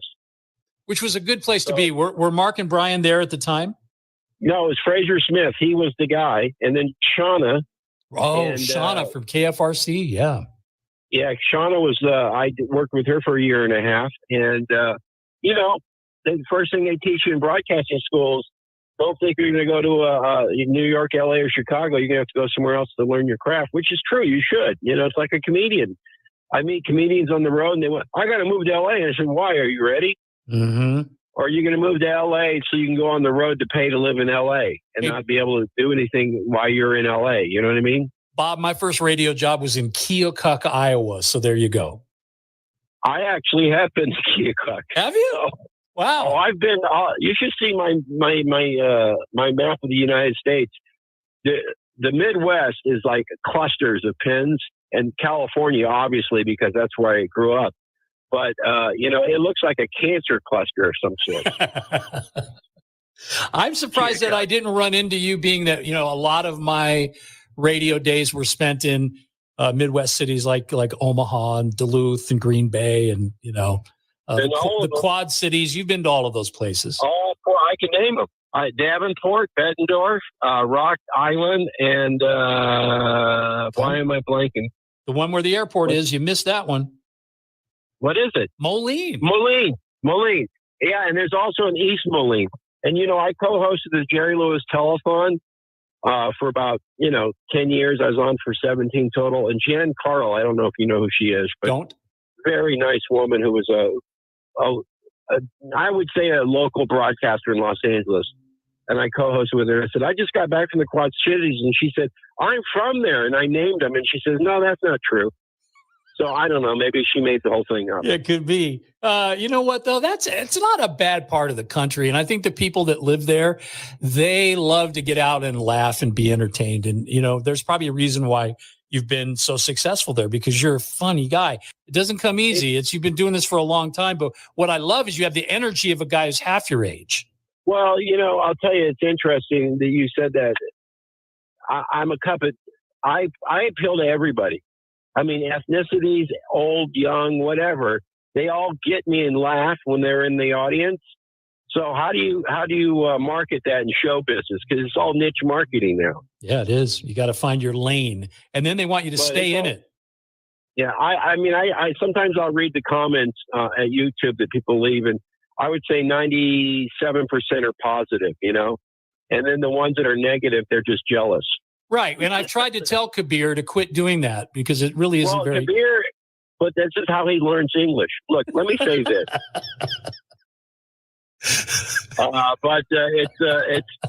It's cool to always get I get comments from across the pond. You know, I'm actually going to Israel at the end of the month. I'm doing a tour there. You've done that before. This is going to be my third time. The third time is a goy charm. Yeah, not koi, goy. Yep. Goy, because I'm not Jewish, but I love it. You know, have you been to Israel? I have not. You go to Tel Aviv, there's a moment where you just think, this is LA. You know, there's a beach, you know, whatever. You don't think about it. Mm-hmm. And in fact, I went to, there's an American bar called Mike's Place. And I said, well, I'm an American. I was a Cub Scout and a weed blow for a week. So I go in, and the guy, Wayne, looks like a surfer from Santa Monica, who's the bartender. In Tel Aviv. I said, hey, man, I'm from LA. He says, yeah, I've been to Louisiana. They don't know West Covina. They don't know. Are they good to you over there, though? I mean, are they receptive? Yeah. Yeah, very receptive. In fact, it's funny that the comment I get, wow, you're like Don Rickles out there. And I go, yeah, and that's a compliment. Don Rickles was a very funny man. Yes, but Don knew what he was going to say to people. I gathered the information, and then I create it in that moment, or at least I have a line that I know that'll work, you know? Yeah, well, we have like 25 minutes that has just passed that prove that time and time again. You're pretty good on your feet there, Bob Zany. Well, it's all those years in high school, Wayne, and I'm very appreciative. I'm actually self-taught. I went to public schools. The thing about California is it's going to be the next Venezuela, and you have to have all the people in the middle move out. So it's all poor, homeless, drug addicts, and then the super rich behind their gates going, "Hey, that's fine." Right. Fine. That'll be Kabir on a hill in Fremont. Snoop Dogg's not hanging out on the streets anymore. You get out of there, and then you just rap about it. Well, you have to rap about it because that's all I do is rap now. I know. Here's the thing. I just don't understand. I think there's a guilt when you get successful that you think, well, I'm going to give back this way. You're not giving back either. You're just virtual signaling, Mm-hmm. Do something. Do something where you're actually giving back. I don't know why people put tuxedos on to go to a benefit to help homeless. Just give the money. How about that? How about just write the check? Not even write the check anymore. Make sure the check's doing something. Oh, I love that. That's true. You got that why right. are you writing a check? Where's that money really going? That's a nice Mercedes, and you're the head of the organization? I almost feel like I need to breathe between what you just said and me asking you about the Jerry Lewis telethon, but I'm not going to. Jerry's the one who made that whole thing, The producer would tell me that what Jerry was trying to achieve was vaudeville on TV, with the acts and everything. But, it was a great honor because Jerry, from what I heard, and again, only once did I really sit down and talk with him. I was doing the warm-up for the Emmys, and he got Lifetime Achievement Award, and we were sitting in the green room for like an hour. And he was so complimentary to me as a comedian and just went on and on. I wish I could have recorded the conversation. But, I always kind of kept my distance. I just did my work and I left. Sure. And, over the years, you watch people who would come and go on the telephone like I did, and I would see where they would screw up. And I would go, they're not coming back. And that's not the way Jerry would have done it. But you're you. Well, yeah, I'm me. But, I'll give you an example. There's a guy who, I'm just going to say, he starred on a major sitcom in this 80s. And Who's the Boss? Anyway, he was on that.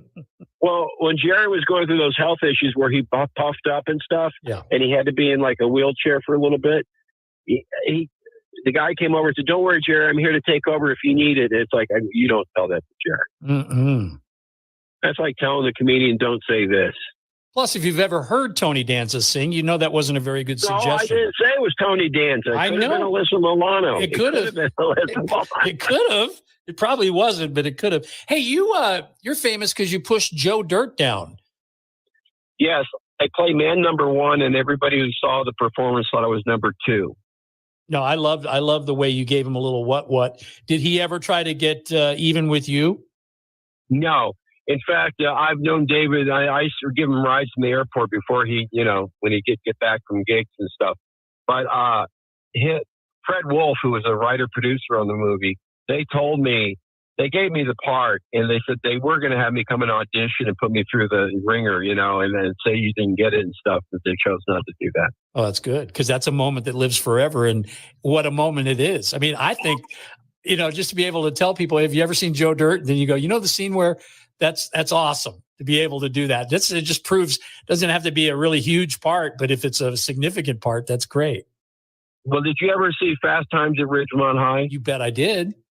And, when Jess Spicoli, Sean Penn gets the pizza delivered. But the guy who delivered the pizza is Taylor Negron. He did a lot of character acting. Very funny guy. He passed away, too. He's dead. Yep, back to Dead Comics. Yeah. That's as close to my, he's the guy who delivered the pizza in Fast Time, is I'm the one that pushed Joe Dirt into a janitorial cart. But I ran into David a couple of years ago. I was in Lake Tahoe. He was performing across the street, so I went over to say hi, and I said, Joe Dirt is like the Bible in the Midwest. And he says, I know. It is. It is. Absolutely. That's what I'm saying. Joe Dirt people or Bob Zany people. There's no way around it. Well, I think I appeal to all groups. So that's, if I can go into Mill Valley and do a show and get laughs, that's pretty big. And think about it. I was in Mill Valley. The next week I'm in Minot, North Dakota. And the next week I'm in Fort Wayne, Indiana. How about that touring schedule? Let's see Mark Pitta try to do that. Well, you'd have to want to book him. Look, the point is, I'm kidding. Mark lives here now. I know, but as soon as you said Throckmorton, that's the first person I thought of. It's like he's guilt by he got me in association. there in the beginning. Yeah. Well, that's cool. Mark's a good guy. He has his issues, but who doesn't? His issues are Boy's Life from 1956 to 1965. Those are his available at a garage sale near you. Did you ever work at Tommy T's, by the way? No, I've never worked there. In fact, it's interesting. When I first met my wife, Erin, someone came up with a brilliant idea. Let's have Bob Zany at the grand opening of Mervin's right in that area. And they sent a limo. And I remember she was performing there, and I drove by in the limo to say hi and then left. They couldn't get you into Miller's Outpost? What happened? My wife worked at Miller's Outpost. Howdy. Hey. You know what? That's how here's a weird one. Everybody remembers, I think, where they were when they heard that Elvis died, right? I was at Miller's Outpost in Hayward, Southland Mall, in a dressing room, trying on a pair of those disco pants, those Angel Flights. And they had the radio on. They said Elvis died. And man, I'll never forget that moment. Or Miller's Outpost.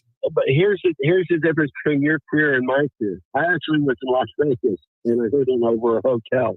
I think we were at the MGM Grand before it became Bally's. That's the one that burnt, though, right? That's the one that caught on fire, and people still kept playing on the tables. And some people were running out. Yeah. So that's where you were. See, you proved my point. Everybody kind of remembers that if you're of our age. Yeah, that one you do remember. And John Lennon. That's the other one. And it's Monday Night Football, right? No. I don't remember that one. Gotcha. But I do remember, obviously, September 11th, which is my birthday. But it was I was doing radio and I was calling like 12 stations.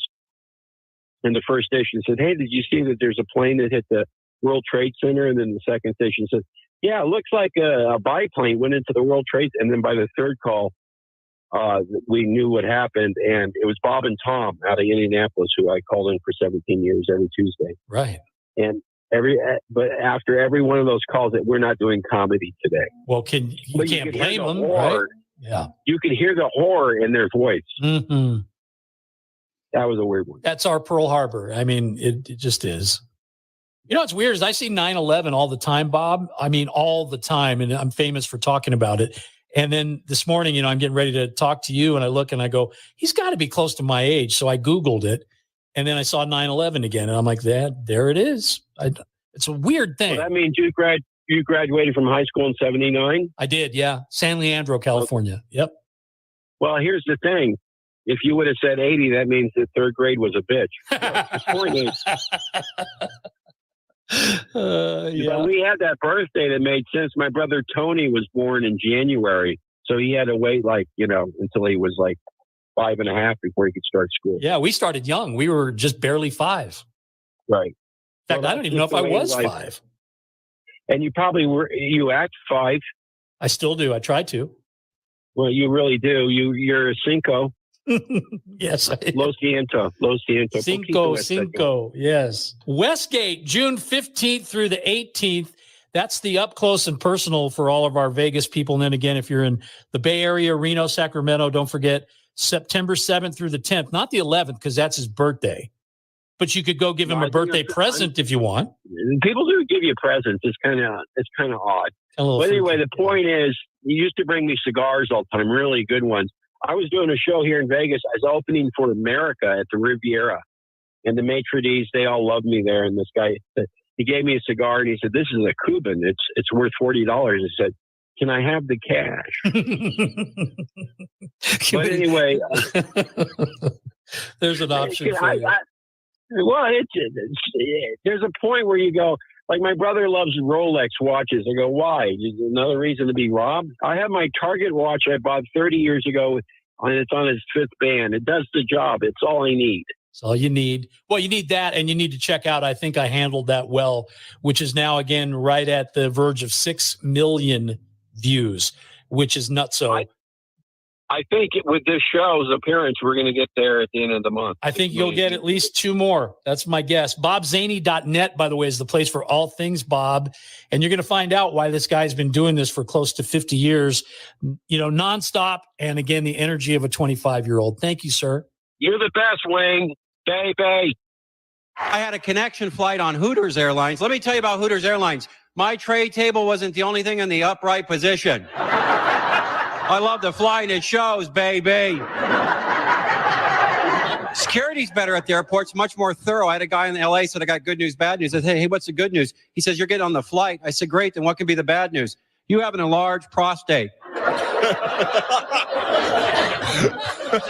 This is a good crowd. You take turns laughing. The Wayne Coy Show. Hey there, it's Wayne Coy. If you're a real estate investor or you're looking to buy an investment property, well, you need to contact Michael Goyeneche at Option Funding. Their well-trained staff can assist you through the financing process and get you the funds that you need. They've got the programs to suit all investors. Now, that includes standard commercial financing, no-income DSCR loans, and hard money, too. You can refinance any existing properties for cash out, or if you're looking to purchase an investment property, they can get it done for you as well. With rental income on the rise, this is a good time to invest in a rental property.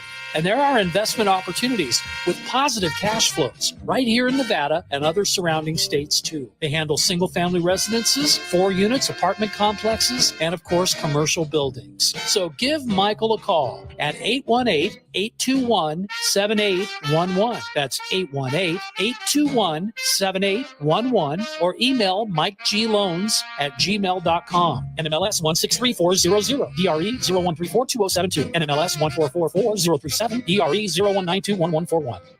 Do you use the expensive blue or yellow pills to charge your sex life? Are you thinking about it? What if we can promise you the same results for less than $3 a pill? If you're paying $20 a pill for the other pills, you're getting taken to the cleaners. Our pills deliver the exact same results for less than $3. You'll save more than $16 a pill for the same results. And right now, radio callers will get 44 blue or yellow pills for $120 with free discreet shipping. You can save more than $700 off pharmacy prices. Charge your sex life now and save a ton of money. Call now and get your 44 pills and save over $700 and qualify for free shipping. Stop overpaying and call right now. Paid for by Steel Man Pills. 800-431-9102. 800-431-9102. 800-431-9102. That's 800-431-9102. In times of economic uncertainty and chaos, your money means nothing. You may not even be able to get it from your bank or ATM. And the money you do have in the stock market will go down and down. What you can bank on is gold and silver. Gold and silver have been a reliable and trusted form of currency for thousands of years. Gold and silver have never been worth zero, and typically gold holds its value during economic turmoil. Call the Gold Hotline now and learn how to protect your money and your assets with gold and silver. And learn how to set up a new IRA or roll over your current one into a gold-backed IRA. Protect your money from the next market crash with gold and silver. Call now for your free gold guide. 800-557-7921. 800-557-7921. 800-557-7921. Steiner, Nevada stop up by you to play the best Tabertino and video poker in Vegas. Promos are how we roll to make the most of your gaming dollars here with us. Come play our proud partner gaming promotion, Fly Aviators Fly, and receive daily free play, bonuses, and more. With a chance to win awesome brand of prizes and big money for all the jackpots each week. It's not only great gaming that Steiner's Pub has, it's the 24 awesome rotating draft beers, Vegas' best appetizers to match. So join us in supporting your Las Vegas Aviators, Golden Knights, Lights, Aces, and the Raiders as we make history in Vegas. Steiner's, the Nevada style pub at 8410 West Cheyenne, 1750 North Buffalo, and Las Vegas Boulevard at Windmill. Steiner's, I love this place. Now, back to the Wayne Coy Show.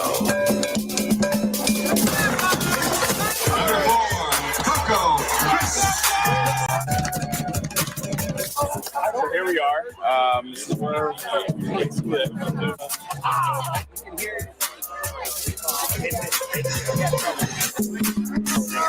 So everybody, this is my roommate Charlie. Hey, you met the Blazers? Yes, Charlie. Tell us about like how we're gonna do after this game. Dude, I don't know, man. We need to I was actually gonna take my shoes off and throw them like they do in Iraq. Yes. Because it's a real, because they're blue. Yeah, I was gonna throw them at Rios. I chose the wrong shoes tonight. Very superstitious.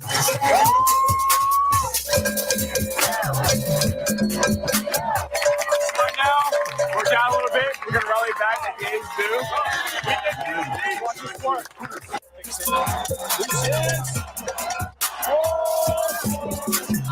A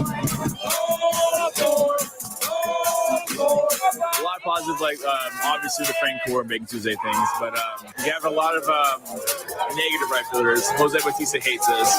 We've been flipped off before. A couple years ago, we've been told by security we can yell at anyone.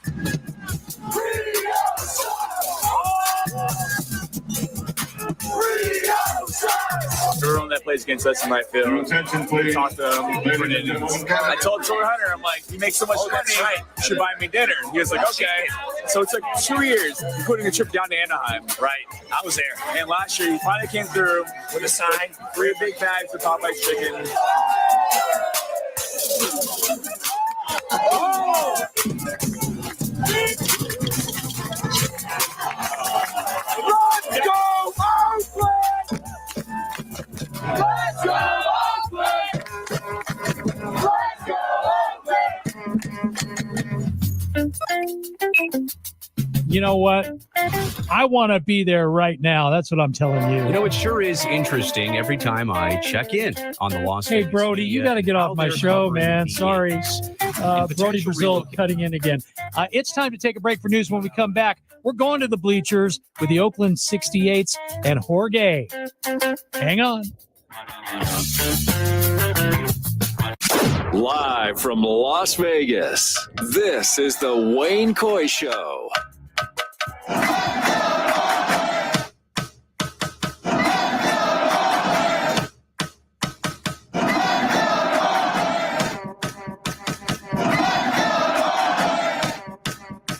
I got to tell you, I'm fired up. I want to get on a Southwest flight right now and hang out with the Seagulls. That's, I think, all that's left at the Coliseum these days. Jorge Leon, how are you, sir? I'm good. You know, just chilling out here in East Oakland. We're probably hearing you, I think. You're probably in there. So do you ever listen to those chants and go, yeah, that was me? Yeah, no, I mean, that's all. I heard the intro and all that, and that was my buddy Anson, Charlie, a bunch of my friends, literally my friends. The Oakland 68s, you've been in existence for how long? So officially a nonprofit in 2020, founded in 2017, but we've all been coming to the Coliseum since I have some members since 68, and then there's been some guys since 90s. I mean, I've been going there since 92. Most of my friends that have become the 68s have been coming here since early 2000s, 90s. Wow. So you actually have somebody that was there in 1968? Yeah, so he's a good friend of mine as well. We met throughout the whole A's trying to move in, what was it, 2007, 2008? Every year. And yeah, exactly. And he was one of the guys that I kind of met during like this whole, you go to the city hall, you give a speech or something like that. And he said he used to be a Giants fan, and then the A's showed up in 68, and he's like, well, I'm hopping on the Oakland A's bandwagon because that's the thing to do. That's right. It was Oakland new. didn't have a team. Right. Yeah. So, well, they had the Raiders. That's all they had. Yeah. And they were doing great. They were in Super Bowls and stuff. So Oakland was cool. I grew up probably I think the two perfect times would have been your time, because you got tail end of that 80s 3 World Series in a row, early 90s playoffs. I remember I was there against the Blue Jays. Place was rocking and crazy. And that was a good time to get indoctrinated. Same for me. It was 69 all the way through 71, 72, 73, 74, 75. And now I look at these pictures. I have to tell you, Jorge, I see what the Coliseum looks like these days, and I totally get it. You know, I 100% understand why you put your drums away. I get that, and I want to ask you about that. But 1979, the Triple A's, they were called, Charlie Finley had, he just said, look, I can't pay the players, so I got to sell the team. And he eventually did to the Haas family, and the A's ended up right back in the playoffs, and Billy Ball and all of that. But that last year, 79, I have to tell you, I probably had more fun that season than the years where they were packing the place, because I could go anywhere I wanted to. Anywhere. Literally. Had the run. I probably got 100 foul balls and, just roaming. And third deck seats where they wouldn't even sell them. So you had to buy second deck and then you walk down, Yeah, no, I feel like you said, honestly, I feel like I've been getting the best of both worlds, or I guess bittersweet, because sometimes when it's not packed, when I was in high school, we go sneak up into the third deck, light one up or whatever. Yeah, sure. Who's watching? Days. I mean, last year there was a couple having sex up there in the corner. Yeah. That was crazy. So I was young enough that security guards, instead of kicking you out, would be like, look here, boy, if you come during late, go to school, come back, we'll let you in. It's all good. You don't have to be doing this. And they were mostly taking care of us. You know what I mean? Like kids. And so you're talking about George Costa, probably. Do you know him? I don't know him. Well, I know Dale. Okay, well, George's name is spelled like yours. He doesn't pronounce it Jorge or Jorge. He pronounces it George. And he left the A's, went over to work for the Giants. But here's my story for you. 1974 World Series. I had tickets, me and two of my friends had tickets for game, I think it was 4, okay? And game 5 was the next day. Now the A's have like a 3-1 lead at that point, and we're thinking, okay, they're going to win the World Series and we're not going to be able to see it. So George was an usher then. He wasn't the director of stadium operations. He was just the usher for that particular section of the third deck. And just like you, it's kind of funny, all the coincidences, the things you talk about.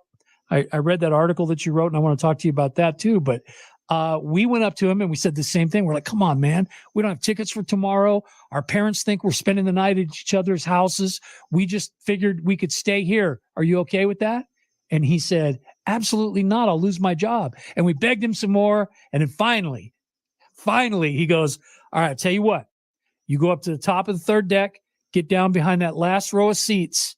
And if I see any of your heads before the cage comes out for batting practice tomorrow, I'm going to kick you right out of here. He goes, but if you wait till BP, then you're fine. You guys can stay and watch the game. So we stayed. And of course they won, and we got to celebrate the 3rd World Series in a row because George let us spend the night. I mean, stuff like that doesn't happen now. I got 6 kids. Ain't no damn way they're spending the night at a stadium. You know what I mean? But that's amazing, because it just feels like the A's are so much more ingrained into the community that way. Without even it just that whole understanding, the respect. Where we're at, where we're from. It's like, you know what? If we trust each other, that if you mess up, I'm going to let you know about it and we're going to kick you out, kind of thing. Sure. And I think that's how we are. That's how the 68s are, with the ushers, with securities. I mean, it's like we police each other, Yeah, but you're legit now. You're 501c3. It's like you moved up in the world. You're not out in the players' parking lot trying to get free autographs and tickets and stuff. You're actually doing great things for the community. So talk about that. What do the 68s do besides play the drums in right field? Yeah, so we teamed up with it's called the Green Stampede. It's also a nonprofit. Is actually one of the teachers that started that saw me cutting school one time and was like, "Hey, I have this great program. Instead of cutting school, we'll give you, instead of cutting school and coming here, we'll give you tickets to the game and we'll feed you and you get to work on your homework. That's the only catch." And I was like, you know what? That's kind of cool. So I joined that when I was in high school, kind of middle school, high school. And then it went on and I kind of grew up with that program and became president of that program. And so then I love soccer as well. So I started a supporters group, which is the Oakland 68s. Yeah. And kind of took the lead on that. And we still do the same thing. We tutor kids. We mentor them from East Oakland. We take them to A's games. And then we also... Do you actually buy them a ticket, Jorge, or do you sneak them in? No, so here's the thing. We work with the A's to get tickets from them. And as long as you're a nonprofit, you get the commissioner's tickets. Sure. And so then they offer us tickets for certain select games. So that's how we have that good Well, we used to have a good relationship with the A's. Right now, it's kind of soured a little bit. A little frosty, huh? Yeah. Well, and so that's what we do. We also fundraise. We also, back in 2010, we started doing watch parties, away watch parties, like Friday away watch parties, just to kind of bring some vibe into downtown Oakland, wear the A's gear all around downtown Oakland, put some money back into the economy, and that's we do our part. So tomorrow our watch party is actually at a bar called Quinn's Lighthouse, so that's pretty cool. I know Quinn's Lighthouse. Very cool. Yeah. So you, to me, I love it because it plays against stereotype completely. You know, there's this thing out there that, and it's the media's fault, but they see the empty seats, and the first thing they want to do is go, well, see, they don't care about their team. There's no community spirit there. They take that team for granted. The other two teams left, so they're going to be next. That is not what's happening. What's happening is you've got an ownership group that it's very obvious doesn't really care too much about the community. And I live in Las Vegas, and I would love nothing more than to see this city get Major League Baseball. I just don't want them to have the team that's spent 55 years, your generation, my generation, our kids' generation, and should be there for another 55 years or 100 years. You know what I mean? And if something doesn't happen, if Major League Baseball doesn't like wake up and see what's going on, that this guy is tanking the season, no offense to the players that are there, they're trying their hardest, but they're not spending any money. I mean, there's a player on the Yankees making more than the entire A's payroll. Okay, so how do you compete? They've done it in the past. They've been able to win without having to spend a lot of money. But I think being cheap and turning your back on the people that have supported you for all those years, there's just no excuse for that. And the MLB needs to stand up and do the right thing, which is to say, Mr. Fisher, you need to sell this team. And then, Joe Lacob's ready to go, or we'll get Reggie's group or whoever it is to buy the team, keep it in Oakland so that you can continue doing the great community work you're doing, and that the team is right there with you, stride for stride. And that's just not happening now. That's why you put away your drums. Yeah, 100%. It's a shame because MLB considers themselves a diverse, inclusive Major League Baseball, right? So you're taking away kind of what you believe in from the Oakland community, which is primarily Black and brown community, right? Every now and again, a guy like me gets in there, though. No, we're so diverse in Oakland. That's my point. Yeah. And then you taking them from a special place like Oakland, like with the historical players that have come and gone from here. I mean, you're talking about Kurt Flood. You're talking about Ricky Henderson Beta of the world, Pinson. the Dave Stewarts of the world. Yep.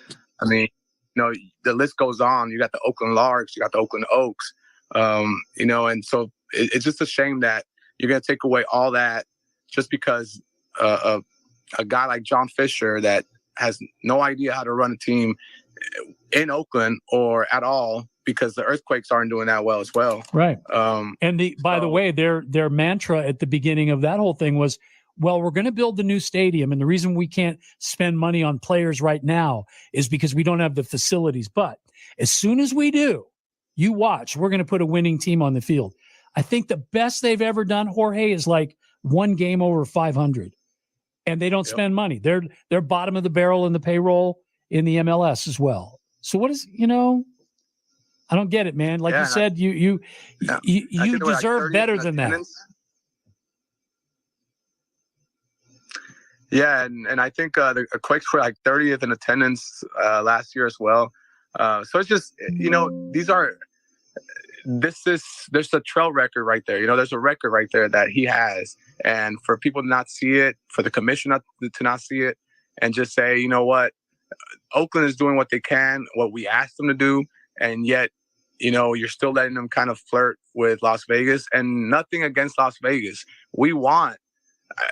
I want this sport to grow, because I do feel like this sport is kind of dying a little bit. Mm-hmm. And I want it to grow. I want expansion in Mexico City, Canada, Las Vegas, expansion teams, but not moving any more teams. Like the whole American mantra of like, let's move teams just to better the business has got to stop. I mean, I have UK friends that can't believe what's happening. They're like, can you imagine a team moving in their area, like pool or anything like that? No, it would never happen. Right. So Manchester United will always be Manchester United, no matter what. And the Oakland A's should be the Oakland A's, no matter what. So the way I'm trying to follow the story, and I know there's a couple of people out there. We've got one contributor to our show, Alan Snell, who you're going to hear a repeat of his visit from the other day here in just a few minutes. But his publication is called lvsportsbiz.com. On 1400 KSHP North Las Vegas and KSHP.com. You're listening to the Sports Byline USA Broadcast Network.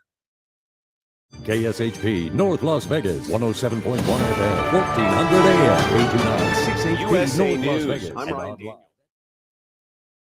DeSantis has announced his 2024 presidential run. If you nominate me, you can set your clock to January 20th, 2025 at high noon, because on the west side of the U.S. Capitol, I will be taking the oath of office as the 47th president of the United States. The Republican made the initial announcement on Twitter Wednesday, saying he's ready to lead and criticized President Joe Biden. DeSantis trails former President Trump by a wide margin in every nationwide poll ahead of the GOP primaries, but he's been favored to be the one to beat Biden in 2024 in several swing state polls. Progress is being made in negotiations between the White House and Republicans on a bill to raise the debt ceiling. That's what Speaker Kevin McCarthy told reporters on Capitol Hill Wednesday afternoon. Democrats and the White House, meanwhile, continue crying foul. What we've been dealing with for the past couple of weeks, a manufactured crisis. Republicans have said they wanted to begin budget negotiations months ago. Several Republican proposals have been characterized by Democrats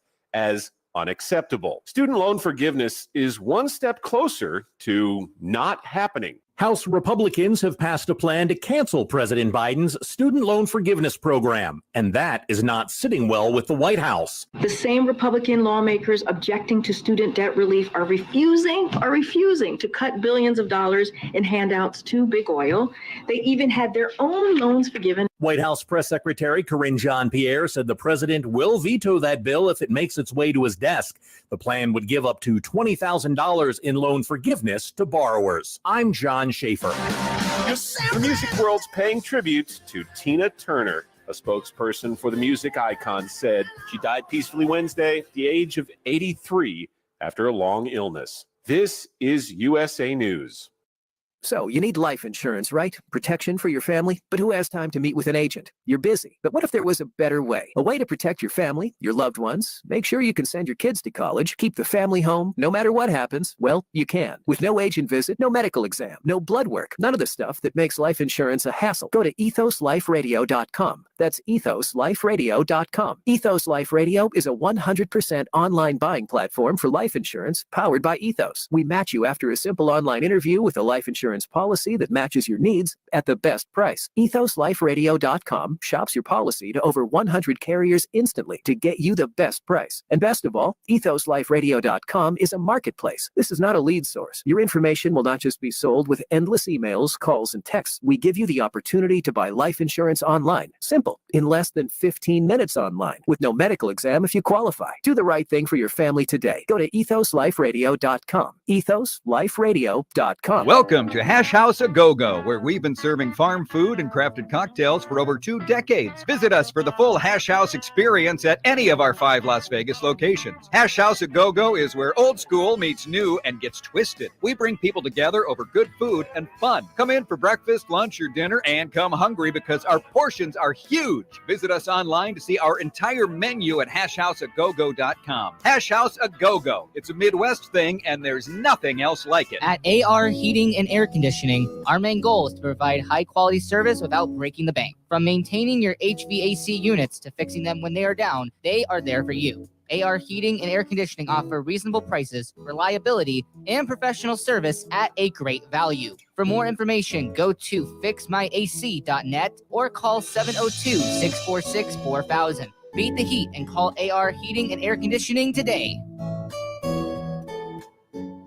ZenWorld Premium CBD offers full and broad spectrum CBD oil, extracts, and capsules, which are designed to help you feel your best. Their products are sourced from the best organic hemp and natural ingredients on the market and are tested for quality, purity, and potency. They have a full range of items from health and wellness to beauty to pets. Call 725-205-9223. Visit online at zenworld.com or stop by their location at 9895 South Maryland Parkway and Silverado Range Parkway. Mention KSHP for 10% off in store or use code KSHP online for 15% off.